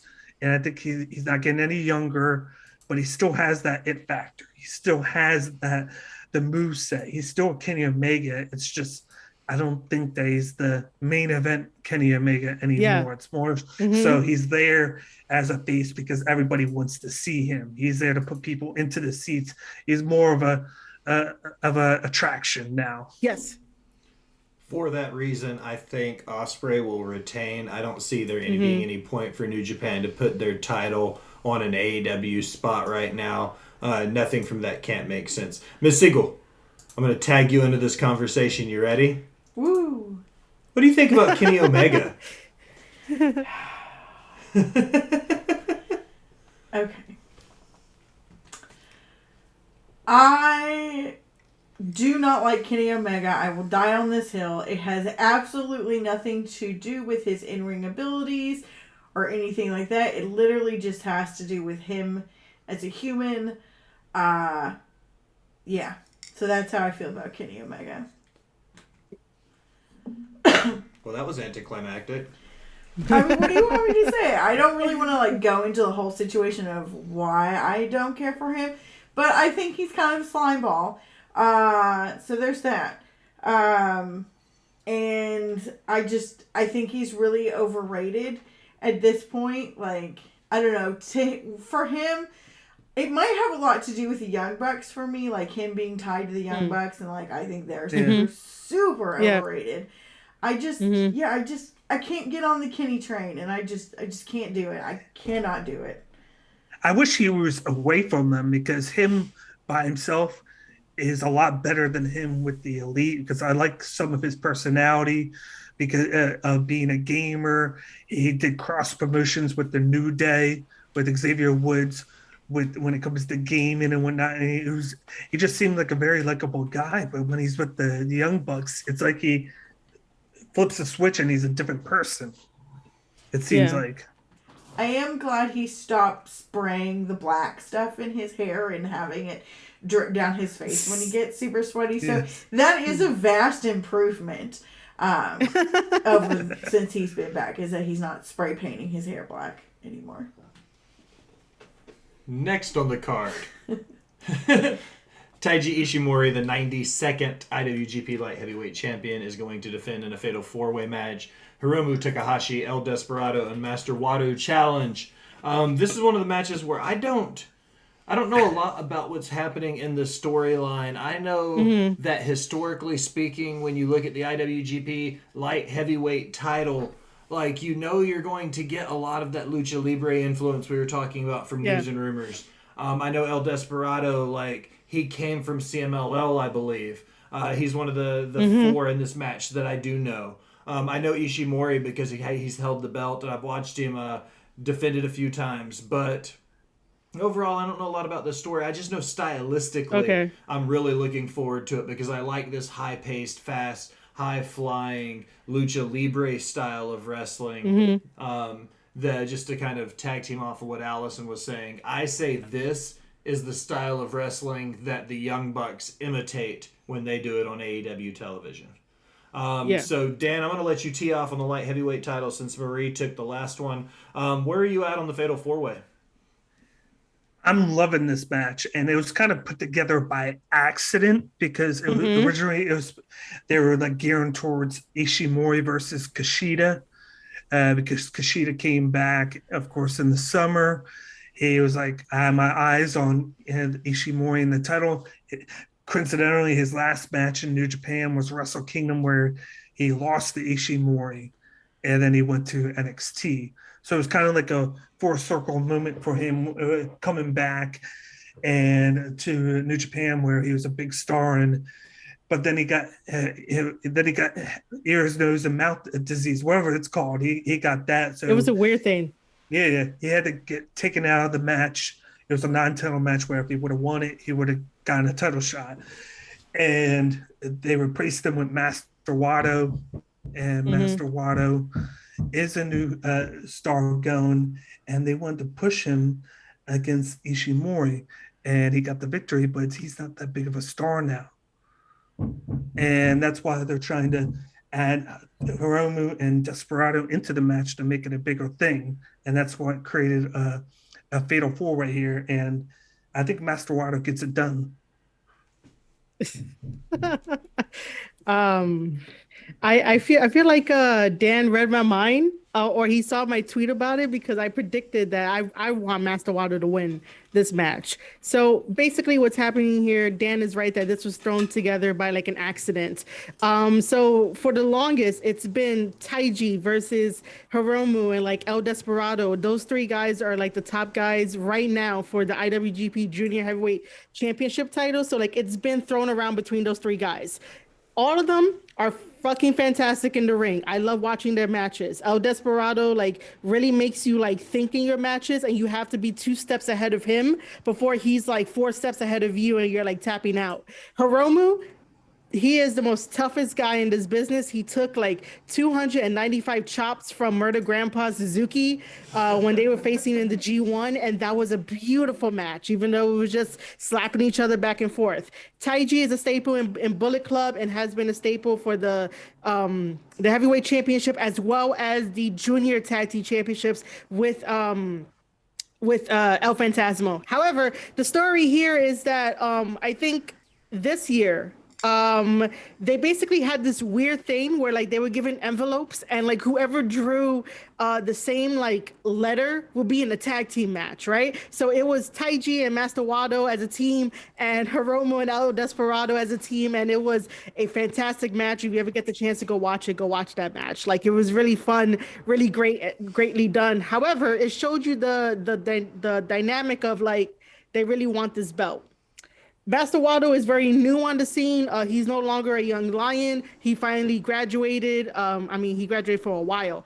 Master Wato just means like Master Water. He tag teamed with Taguchi. They held the title, the junior tag team titles for a little bit, and then they sort of just split. And Master Wato definitely went on his own. And yeah, as Daniel said, he got that victory over Taiji. And even I had to do a double take. I was like, excuse me? Master Wato got a victory over Taiji? And then like his momentum sort of died, and this is where we're at right now. All 4 of these competitors are fighting. I think this might be the first-ish ever like 4-way championship match. But they won once. They won once. And I think it was they did? Junior title. Yeah. Okay, so this is the second one then, the second-ish. But I'm going to go with Master Wato on this one, because don't sleep on Master Wato, man. He has greatly improved ever since coming out of his shell and being like who Master Wato should be. They need to build a star in this junior division. They do. Possibly with Takahashi moving to heavyweight now. That's the only reason why they kept them down, because they lost Ospreay, lost Shingo. They finally lost Phantasmo. They need to build somebody new now, and this is the way to try to do that. Yeah. Eventually, we might end up getting Chris Bay and Ace Austin directly into the junior division, because they're gonna be in there. Maybe if Alex Zane signs like a really good contract, we'll probably get him in there too and stuff, because even the New Japan wrestlers were like raving all about like Chris Bay, Ace Austin, and Alex Zane, and how well they like really fit in. So it'll come. It's just a very slow fucking process. I think this is one of the matches where any four of these guys could win. Takahashi seems like the furthest away because he is moving weight divisions. So with him competing in a heavyweight class, I don't think they would put their light heavyweight title on somebody who's not going to be a standard. There's just nothing. There's nothing left for him to gain in this division. Yeah, he's done everything. He's won the junior tag. He's won the best of the Super Juniors 3 times. He's won the title several times. He's done it at Wrestle Kingdom. There's nothing more for him to do but to move up. It's kind of like what happened with Ospreay. It's just the time, and it got bigger, just like Ospreay did. And I was like, oh, okay, he's moving up now. But they didn't pull the trigger with him yet because of Ospreay. I think this is one of those matches where any of these guys could do for that reason. I think I'm going to pick El Desperado just because I think he would be fun to watch as a champion. But I don't know Taiji necessarily has to drop the belt here quite yet. This might just be one of those put the belt on the line, let everybody have some fun for 20 or 30 minutes, and then go with it kind of match. We come down next to our first non-title match. This is kind of a big deal because Kaiji Muto's doing his last match in New Japan Pro Wrestling.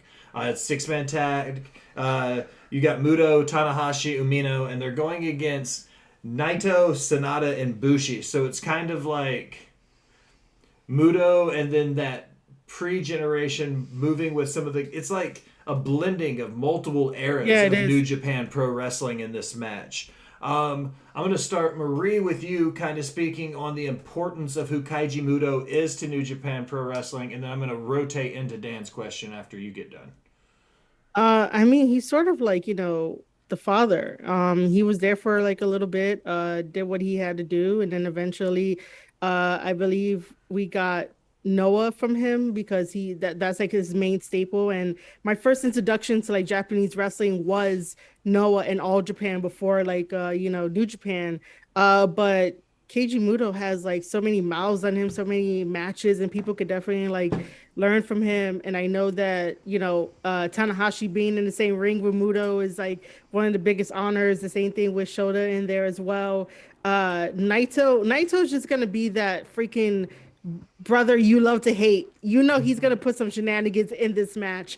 Sanada is definitely going to have a good one-on-one with Shota when they get their time in the ring. And then Bushi is just great all around. You're going to have a little bit of Lucha Libre in there. But getting back to Keiji Muto, he's like that father figure of like, yeah, this is wrestling. This is New Japan and like everything else. Do you think they put Muto over? It's his last match. They better. they better. How funny is it that days apart from each other, they're honoring both great Mutas?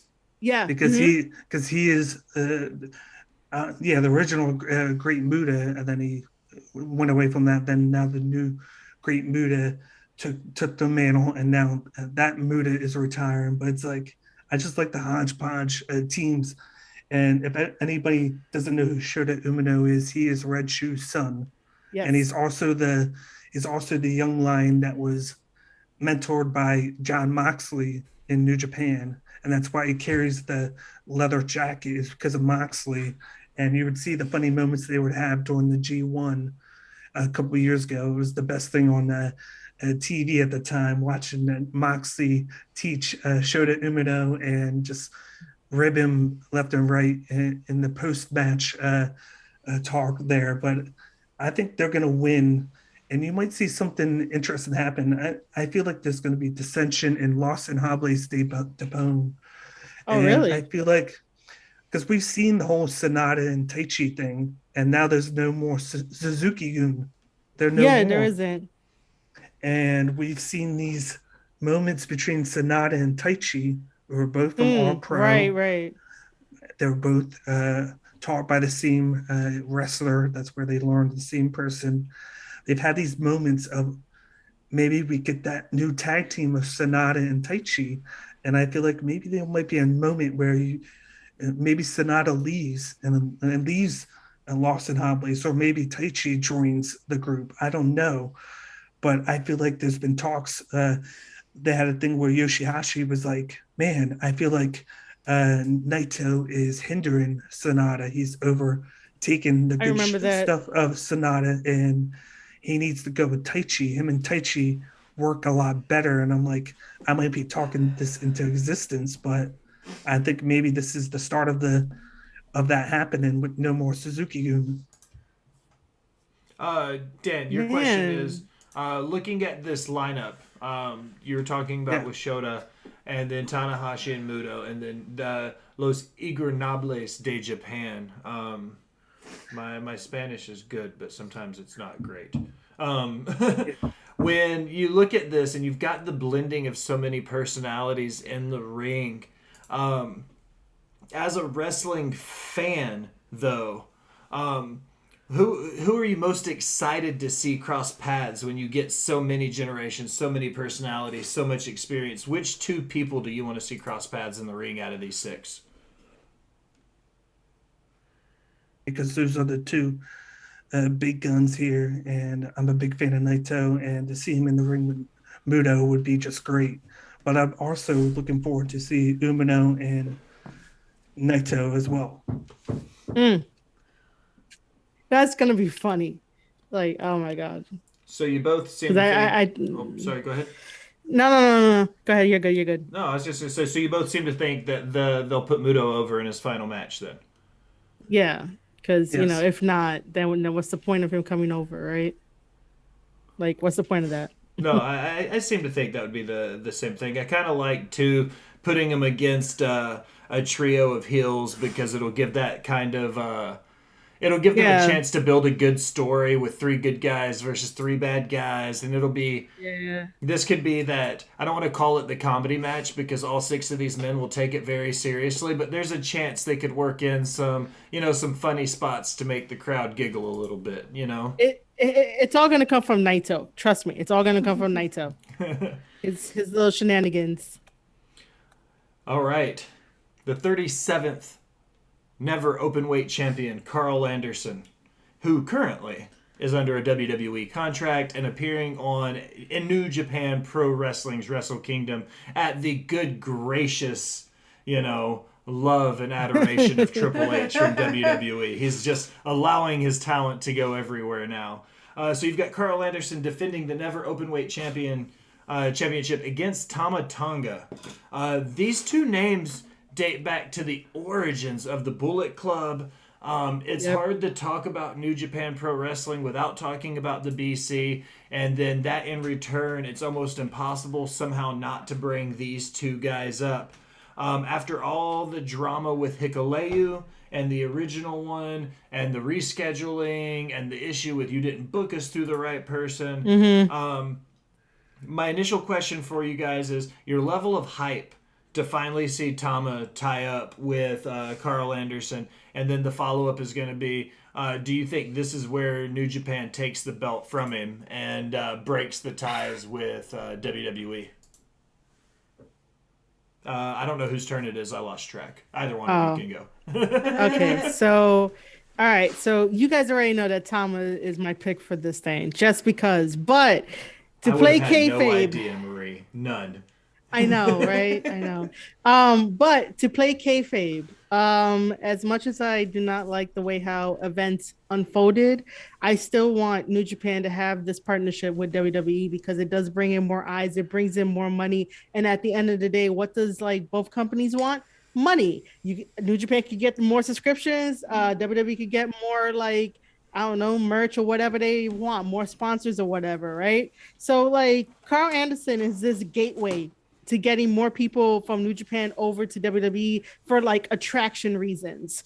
As much as I want Tama to win back the Never Openweight Championship because he never got it off the ground, if Carl keeps it, that means that Tama could go over there and chase it. Hikuleo could go over there and chase it. It opens up a new revenue, a new source to try out people and just have a tryout, not necessarily be like, oh, let's like lock down this guy. So hopefully for this match for Wrestle Kingdom, Carl Anderson better bring AJ Styles because Tama was like, yo, bring AJ too. I still got love for you, AJ, but bring AJ too. Finn Balor, get your ass over there too, man. Like we want to see you over in New Japan. Let's have a crowd like pop and whatnot. How dope this would it is be like, if AJ and Finn did show up with Carl Dude, just that'd be so out cool. of spite, just for fun? Yeah. I don't think it'll actually happen, but how cool would it be Yeah. if AJ showed up in New Japan? yeah, it'd be great, man. I mean, like Triple H loves like Japanese wrestling and all that. He respects all that, so why not just ship them over there? But I'm just excited for it because I really want Tama to get the belt back. So like inner me is like, yes, Tama, go. And by the way, he won that bodybuilding competition that New Japan had. So he won that one. So congratulations to him.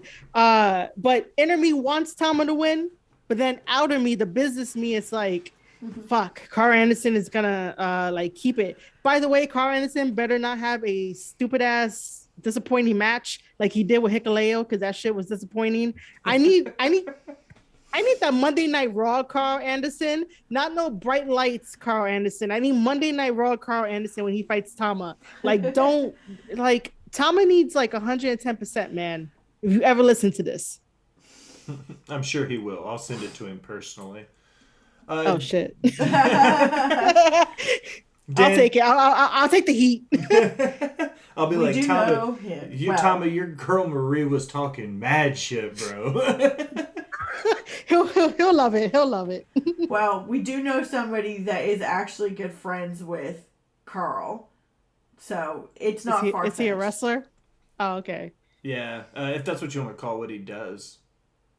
Okay, so then I think I know who you guys are talking about. We could talk about this afterwards. Oh, no, I'm not talking about Chase. No, I'm talking about somebody else. Oh, nah, fuck that dude. No. I wasn't even thinking about Chase. Yeah, like. Yeah, no. You're right. I usually, I think it's funny, and me and Bobby talked about that the other night. We told the Chase Owens leaving the hair in the Every sink. few months. Yeah, we'll have the Chase Owens story come up on live. Dan, who you got in the Tama Tonga Carl Anderson match, and what do you think about this build between them and WWE? Bobby brings up a good question, and after Dan talks, Marie, you can chime in on this as well. Does this mean more for Carl Anderson, more for WWE, or more for Bullet Club for this match? I think Tama Tonga wins. I think he has to be the guy to do it. It's setting up the storyline that they had between them and WWE. Carl Anderson was supposed to drop it earlier than he signed, and it was just a mess up between contract negotiations. And I think Tama gets it done. He's the big star in the wings. He's built himself up singles wise over the last year since Tonga Loa got hurt, and they built this up so great. He beat Hikuleo. They thought that Hikuleo was going to Bullet Club, and then he turned and went back with his brother and to the Fired Squad with him, Jado, and Tonga Loa. I hope this is a great match. Just like you said, you hope Carl Anderson shows up. Tama Tonga puts in the work every day. He's tremendous. He's my breakout star of the year for New Japan, and I think he gets it done. You got to put it on there. I think this is the agreement between New Japan and WWE. He's going to go over here, work the event, put over Tama Tonga, drop the title, and you might see one or two stars go to the Royal Rumble from New Japan as the way of filing the two things together. But it's going to be a good match. All right, so what's Bobby's question? Does this mean more for Sorry. Carl Anderson, more for WWE, or more for Bullet Club? Oh, I thought that was just for Dan. No. For both of you. It's more for WWE. All right, so wait, repeat it one more time so I can give you a proper answer. Does this match mean more for Carl Anderson, more for WWE, or more for Bullet Club? That is a very good question, Bobby. Very good question. my first thought was like it means a lot for Bullet Club, and not the watered down version we have in WWE, because again, Jay White said he's the catalyst. When he started using that, I was like, I don't understand how you're the catalyst. I don't get it. But now I get it, where everyone is showing up, everyone is having some type of like revenue stream and whatnot. The addition to having Chris Bay and Ace Austin in the Bullet Club, and then you have the Good Brothers going over to WWE. Ace Austin, Chris Bay still being part of Impact. Now we have like this dude, I totally forgot his name, who just came into Bullet Club, but he's from New Zealand and stuff like that. So like Bullet Club is branching out of everywhere. So like to have this match is to show that yes, we're probably tired of Bullet Club. We're probably like, yo, I'm stretched thin. I don't know who to go for. I don't know what to want anymore. Like Jay White, like be that leader you're supposed to be. Now that Tama is out of this. Which I'm supposed to be mad at him, but well, I don't know, whatever. But this match really says a lot because it gives more opportunity for people. We go back a little bit to like the territory days where like we had those dream matches from one person coming from their company to another company to fight the champion and be like, who's the best? Who could we tell stories? And I think that this is more for Bullet Club as a whole, to be like, yeah, we're open to these opportunities and these dream matches. And then on a business point of view, it's it's basically an advantage for both WWE and New Japan, if that like made sense, I agree. I think it's beneficial for both companies. Having the belt on Anderson, however annoying it is, I'm not a Good Brothers fan. I liked them in New Japan when they were in the Bullet Club. I feel like when they came over with the OC, it's just kind of, I said this about the OC, I said it about AJ Styles. This current run of the OC seems too much like a watered down Bullet Club. Yep. And I think that's the problem. They look like they're trying too hard to be the BC, therefore it's making them look... It's like cosplay Bullet Club in WWE right now, and that's how I feel about it. It's not fluid, it's forced. Yeah, it's very forced. So I feel like keeping the belt on Anderson, however much I want to see Tama get it, will allow us to keep this, it forces the forbidden door to be open as long as a WWE talent wears a New Japan belt. So I think that's the best thing to do there. Do it. I think Tama will probably win, but I would like to see Anderson keep it only for that reason, though, is just so we keep this relationship. Yeah, and then also, like as you know, Tama's brother Loa was the first one to go to WWE under like Camacho. Yeah. So Loa has that checked off his bucket list, but like Tama doesn't have that. Tama did feel, some type of way when like, he didn't get it when he tried out for WWE all the way back then, those many years, and then decided to be like, hey, I'm going to go to Puerto Rico. I'm going to go hone my craft and stuff like that. And then like both of them came to New Japan Pro Wrestling. And then that's when Loa finally came into Bullet Club alongside his brother. And then they dominated New Japan, as GOD. So like, this is why this match is a little bit difficult to like go with our heart, and we rather go with business wise because we know a lot more opportunities for these guys mean a lot more exposure, a lot more money, and that's what we want wrestlers to have, is money and longevity. The next match, or the next match, the next title that's on the line, working backwards through the card, is the fourth and final match in the New Japan World TV Championship Tournament Final. So New Japan World is their online subscription service. They're creating this TV title under the stipulation that it's defended typically in New Japan Pro Wrestling, correct me if I'm wrong, one fall 60-minute time limits for their titles. They're specifically doing this New Japan World TV title, though, where it's one fall 15-minute time limits for New Japan Strong and New Japan World, their TV programs. We were just discussing kind of how they used to use the IC title in WWE as kind of their television title, because they would defend it on Saturday night main events and stuff like that, so they wouldn't give away their world title for free on TV. this World TV Championship has Ren Narita and Zack Sabre Jr. Zack Sabre Jr. is prized as being one of the biggest technical minds on the planet right now. Ren Narita is one of those guys who graduated from the dojo as being a young lion and is kind of finding his footing in New Japan. It's kind of a coming of age for whoever wins this belt.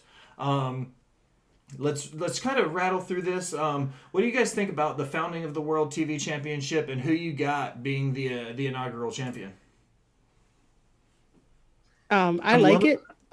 It's something new, something different. These are 15-minute matches rather than like 30 matches for like no reason when like there really shouldn't be that much time limit. Because I know if you tell them, hey, you have a 30-minute match, they're gonna go close to 30 minutes. So like these 15-minute matches were great to watch. I love Ren Narita. Ren Narita is fantastic. Like the 15-minute matches seemed like they were like bangers. It seemed like initially I thought maybe they would rush them a little bit more than they did, but I feel like they were really able to tell good stories in the amount of time they had. Yeah, sorry, I didn't mean to cut you off, but you're absolutely you're good. Right. Yeah, that was cool. Yeah, you're totally right about that. But you know, I love Ren Narita. I still think that Ren Narita is like Shibata's long lost son because they look exactly alike and they do the same thing. Zack Sabre Jr. here, I'm not really a huge fan of him, but I do respect that he does have a really sound technical ability in the ring, and I really do like watching his matches. I think that Zack needs something. Because now that Suzuki-gun is done, he's probably not going to be teaming with Taichi anymore. I say that Zack Sabre Jr. is going to win this because he really needs something. All he has under his belt is the New Japan Cup and the tag team belts. But he needs this. Ren could keep going. He just got back. Well, I mean, he didn't really get back from anywhere. Like, he graduated, and he's like, I'm going to show everyone my fighting spirit, but... You know, Ren's still got a lot of years left on him. I don't know about Zack Sabre Jr. and stuff, but I'm going with Zack on this one. Dan, when you saw Zack Sabre Jr. I go against Claudio... I really like the concept because... I'm sorry. When you saw Zack Sabre Jr. go against Claudio and you saw what he was able to do technically, how much of that same match do you think we'll get on Tuesday? Or I think it's... depending on where the time zones fall. What do you think we'll get out of Zack Sabre Jr. and Narita? Do you think we'll get something similar to what we saw at Forbidden Door? I think it would be better because with the style that Ren Narita is, he's the strong style. He dresses the way he does for a reason because he's honoring Shibata. He's one of his best students. He's very technical. He's to the point. He's just gritty. Zack Sabre Jr. doesn't need it. He doesn't need this. He's a big star. He can go do whatever he wants. They'll find something for him. But Ren Narita needs this. And the big thing with me with him winning is the fact that he'll go to Strong. He'll go to Tokyo. He'll go anywhere to defend it, where I feel like Zack Sabre Jr. would just do Tokyo in England. And they need him to go to the States. And I don't think he's going to want to do that. So I think he's there for the name factor and the skill and to put on a great match. And he's going to put over Ren Narita, and Ren Narita is going to win the match. And he's great. I've seen him live several times. I love everything that he does. And it's the perfect time to put him over when he just comes back. You build a star from the beginning. And when I saw the whole TV bracket lined up, I said, this is going to be the finals, and this is why. And so far, I've been right at picking Narita and Sabre Jr. because they want to make Narita look great. Look at each guy that he's fought. That's why they've done it. All right, guys, we got 3 matches left on the main card. I don't want to downplay these matches, but we're about to hit the 2-hour mark. I don't want to keep you guys all night. So we're gonna speed around these last 3 matches. The IWGP tag titles. You've got the 96 champs, the #1 tag team in the world, 7-star FTR, Forever, the Revival. They're defending the IWGP tag titles against Yoshihashi and Hiroku Goto. Oh, you want to talk about Bishamon? They're not the best tag team? Oh, no. I'm sorry. Forever, the Revival. It's actually Fuck the Revival, not Forever. That's 2 weeks in a row Revival. somebody said that to me when I've said that. It's Fuck the Revival.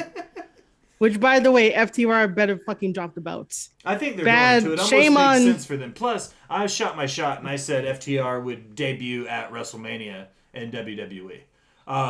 Yeah, So I say probably. they dropped the IWGP belts too, but that's neither here nor there. Go ahead, Maria. And and shame on the Young Bucks for agreeing to put the belts on them when like they could have been like, oh no, like I would have been okay if the Young Bucks would have had the belts because at least they would have been on TV every week, like doing something with the belts. But you know, they were like, oh no, just give it to FTR, or they Whose could have fault just is kept it that, on United though? Empire.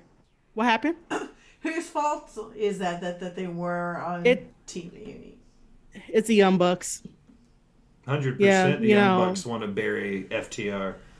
But you know, I just they better drop it. If not, like you guys will see an angry fucking tweet from me because it's like, how dare Tweet. you, how dare you put the belts on them, not even have them defend it or have an open challenge, but yet then you're having like the Ring of Honor belts, the AEW belts on like open challenge. You know, Dax is at home now; he's doing a podcast, and I'm just like, you guys are wrestlers. You guys have someone else's property. Pick up the phone and be like, Rocky, I'm going to leave you 100 voice messages until you tell me what we got to do with these things. What does Gato want me to do with these belts? Like, that is being a proactive, like, freaking wrestler. It's professional wrestling. You're holding someone's championship belt. And, like, you know, the World Tag Team Championships, I want to see them back in New Japan. Like, it's really sad. So, FTR, drop the belts. Dan, who you got? I got Bishamon who will win this. I feel like it's the time to drop the titles. If you want to look at the story, look at the progression of Yoshihashi the last 2 years. He's blossomed into a wonderful wrestler, putting on weight, becoming a star. And I think it's a great thing. Him and Goto are a great tag team. I think the big thing to look at is the fact that they didn't pull the trigger on the rematch between FTR and Aussie Open. Mm-hmm. Maybe there's something in AEW for that, or somewhere in Rev Pro where they can do it. I'm surprised that they did Bishamon, but Bishamon is kind of like their go-to now. They put on great matches, and they're going to take the titles, and maybe we get Bishamon Aussie Open again in New Japan, and that's how they transfer the titles to Aussie Open, get Aussie Open a little more season in New Japan because they haven't wrestled that much. But I think they win it. I'll be happy with that. By the way, Will, both Goto and Yoshihashi are in Chaos. Just so you know. They're both from Chaos. I know who they are. Yes. I know that. Chaos has like 20 members, all right? Yeah, I was gonna say Chaos has 100 million. Don't they still have the six-man titles too with No, they don't. House of Torture fucking has it.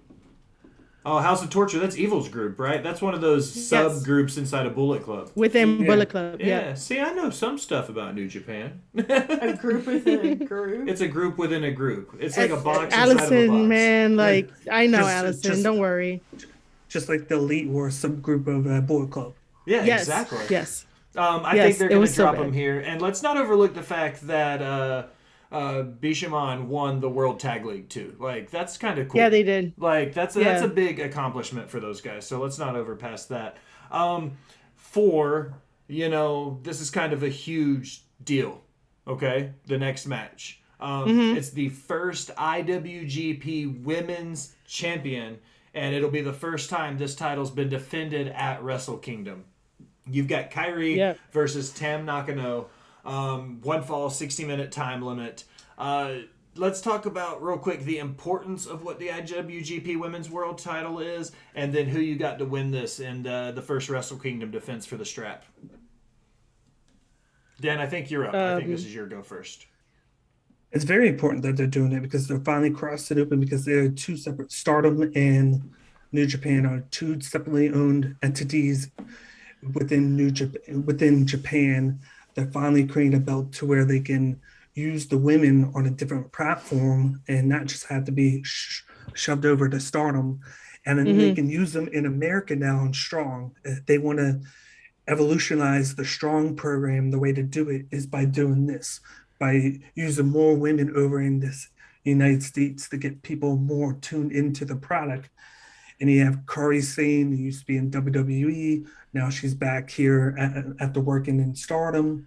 And she's the best person at the time to use as the first champion because of the universal view of her. She's been in the people's eyes everywhere. And you have Tam Nakano, who has gotten a lot better. And coincidentally, she is Mayu Iwatani's tag team partner, who Kaori Singh took the title, who won the title in the bracket final. So that creates a little bit more storyline to it. And bringing the whole Sasha Banks into it. She's supposed to be in person. They talked about the New Year's Dash being a card where no one knows where they're going to wrestle. You're not going to find out who's wrestling until they walk out, and then the wrestlers won't find out either. So I feel like there's going to be that chance that Kaori Singh wins the match, retains, and then Sasha Banks comes out, confronts her, challenges her for the women's title, and you could see a scenario where I feel like Sasha Banks could win it, or she could just challenge her, and it's a big match, and then you put over Kaori, because Sasha Banks has that 6-match deal where she can wrestle 4 matches in New Japan and then 2 in Stardom.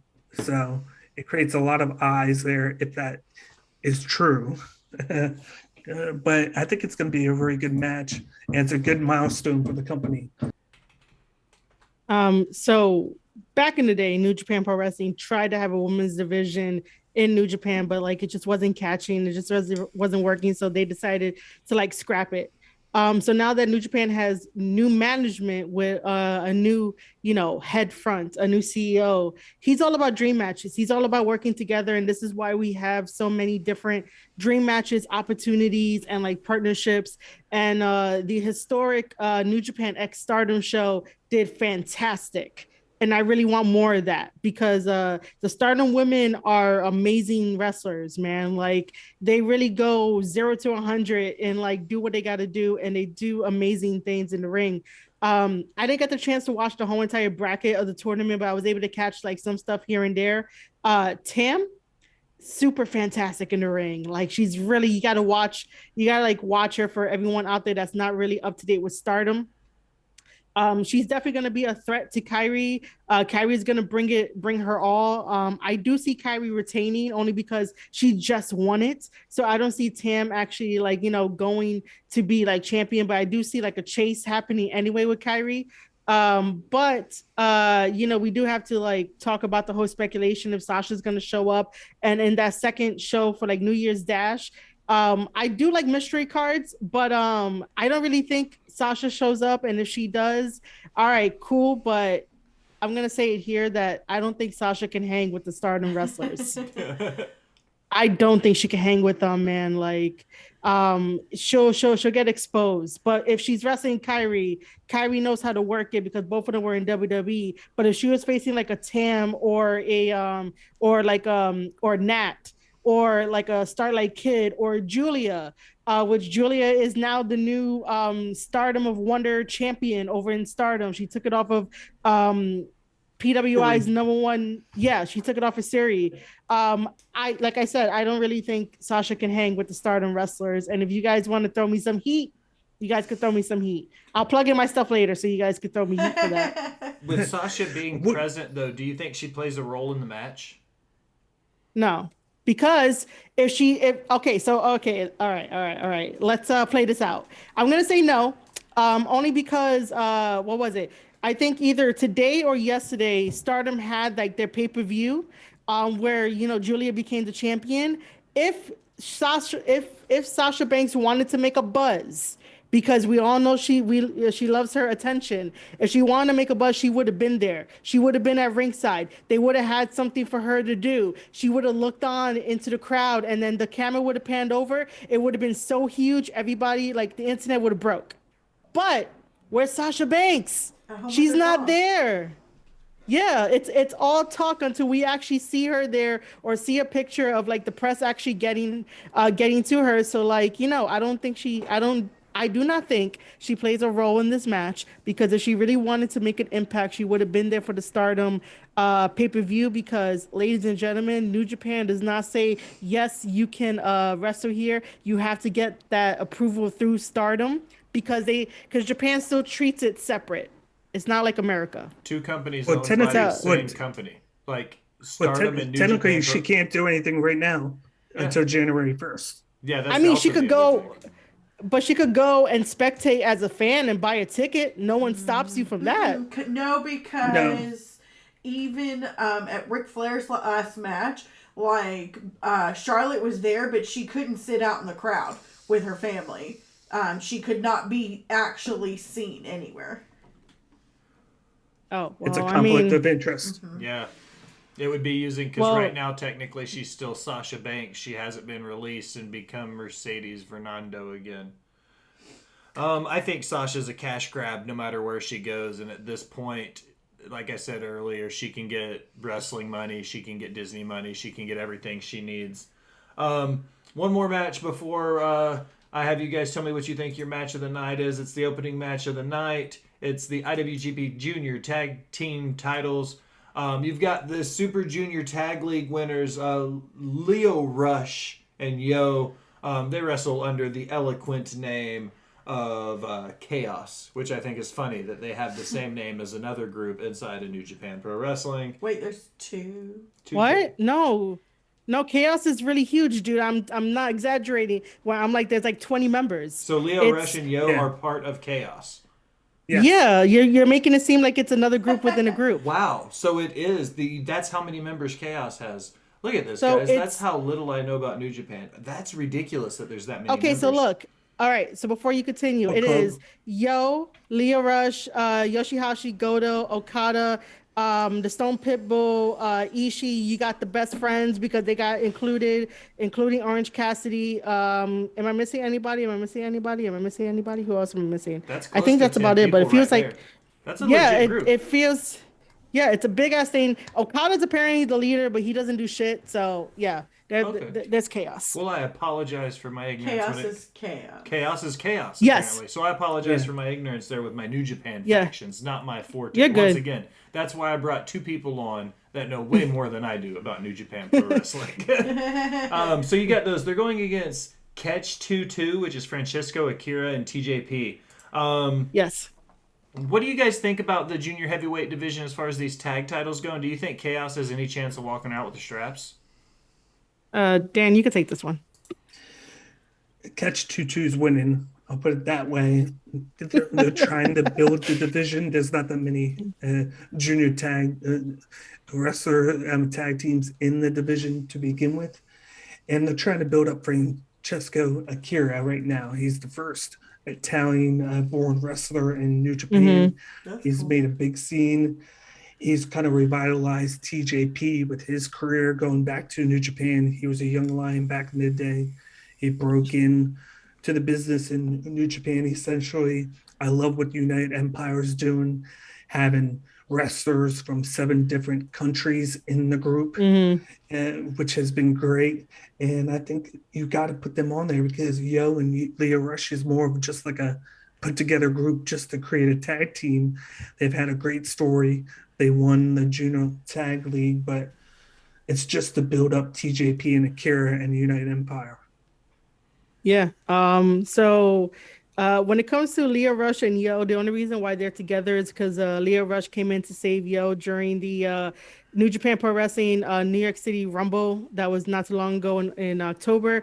So basically, when you see them wrestle, you see sort of like a yin and a yang sort of thing because Yo has the presence of being like the calm wrestler. That's why he always wears like white and stuff like that. Like, you know, he's like an artist. He takes things slow. It's the same thing. Leo is that like fiery, headstrong person that has like the anger and stuff like that. I personally think that they're trying to recapture like Yo and Show before Show turned on him and Show is over in House of Torture.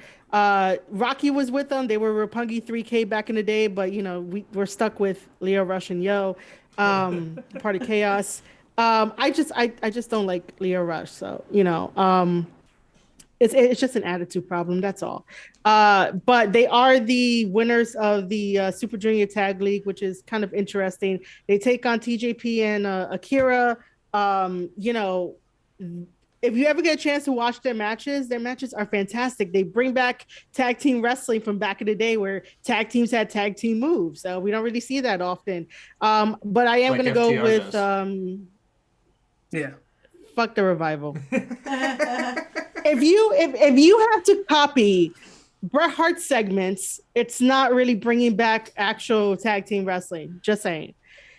TJP and Akira are going to keep those IWGP Junior Heavyweight Tag Team Championships because they're doing really, really well. Their merchandise, the United Empire merchandise gets sold out. Their meet and greets get sold out. Yeah, I'm just not sold on Leo Rush and Yo, but I'm going with my boys of the United Empire. I'm going to go with the United Empire as well, just because I apparently didn't even know Leo Rush and Yo were in the same chaos as Okada.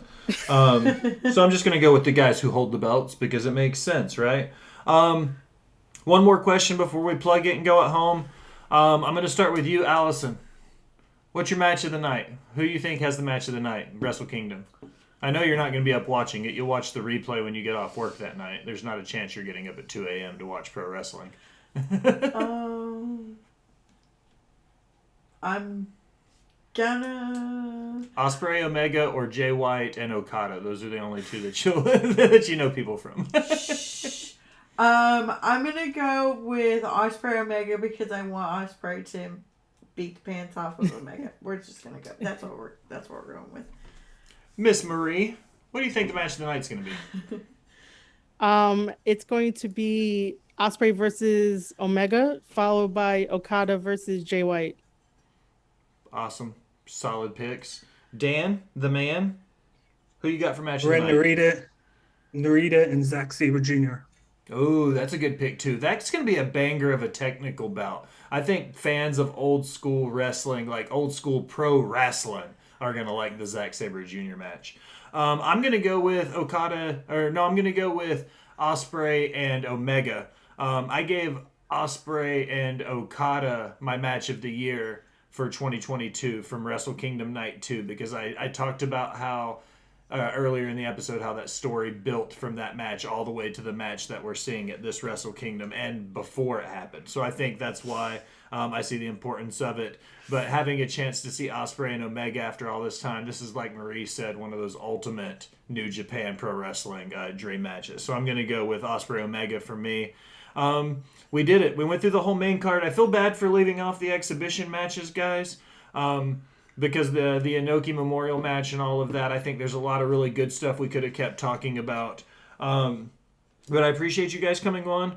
I always love having you, Marie. Dan, it was fantastic to have you. This is my favorite part of the episode, though, because I don't have to say anything. I just get to sit here and listen to you guys talk. Dan, you're the first timer. Plug your stuff. Tell everybody where to find you. Before I do that, the documentary is called War Ospreay, The Rise of an International Pro Wrestler, and it's on Amazon, so check that out. That's cool. You can find me on Twitter at CageIQ. That's where I put all my content on. I'm on YouTube, Instagram as well. I take a little hiatus because UFC won't be back until January 18th, so I do a lot of UFC predictions and videos on the cards that they do.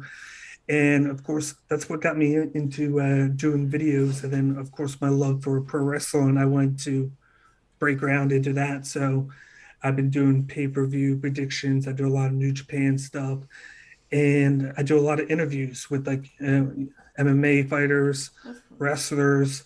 I have one soon with Chase Owens. I was supposed to do it last week, but I had to postpone it. So I will be doing that soon.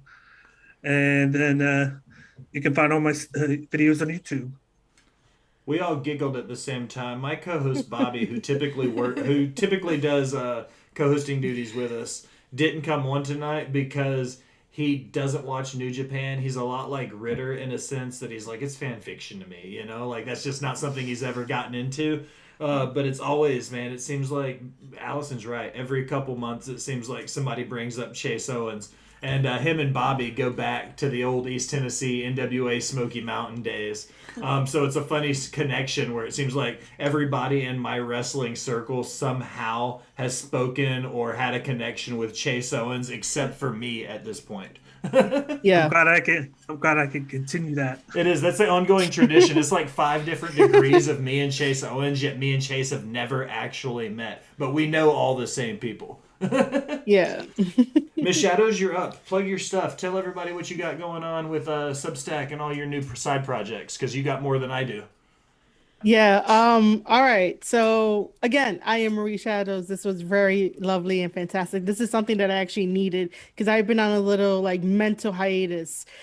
Just because I want to make sure that 2023 I started off with a bang, which by the way, this weekend should be going live. My first ever wrestling planner that you guys should be on the lookout for. If you don't know anything about my wrestling planner, I do have pictures up on my Twitter at Marie_Shadows, which you can definitely follow me over there for. But what it is that it's your own sort of paperback notebook to take with you on the go or at home. If you are a wrestling fan, a podcaster, a wrestler, and you want to take notes during wrestling shows to remember all the great moments in 2023, so that way when we come to the end of the year, you're not fumbling and being like, hey, I don't remember this or I remember that. You can actually write it down and keep all the memories. So you can have space for notes. You have a full-blown 12-month calendar. You have a section where you can say 7-star matches. Any type of match that you watch, you could put it down and like color in the stars. You could also track. You can track the matches. You have your year-end awards. You have a section for notes. So hopefully it goes live this week over on Amazon. Look out for the link over at my Twitter at Marie_Shadows. There's going to be more to come, more planners. I eventually want to like publish like a poetry book and like my novels and stuff like that. Just want to do something different other than like the grind of just talking about wrestling. You guys know I love wrestling. So at Marie_Shadows. MarieShadows.substack.com is the newsletter, the extension, and head over to anchor.fm/Square Circle Podcast, where I'll have all my podcast episodes, and just stay tuned for the ride for 2023. Woo! Miss Siegel, you're up. You can find me on the Tweeters, Instagram, and the TikTokies at JustAGirl918. I'm trying to get to 1,000 followers on TikTok so that I can go live with Bobby and Will. I don't understand how these buffoons got to it and I can't. I don't really understand. Bobby's at like 10,000. It's ridiculous.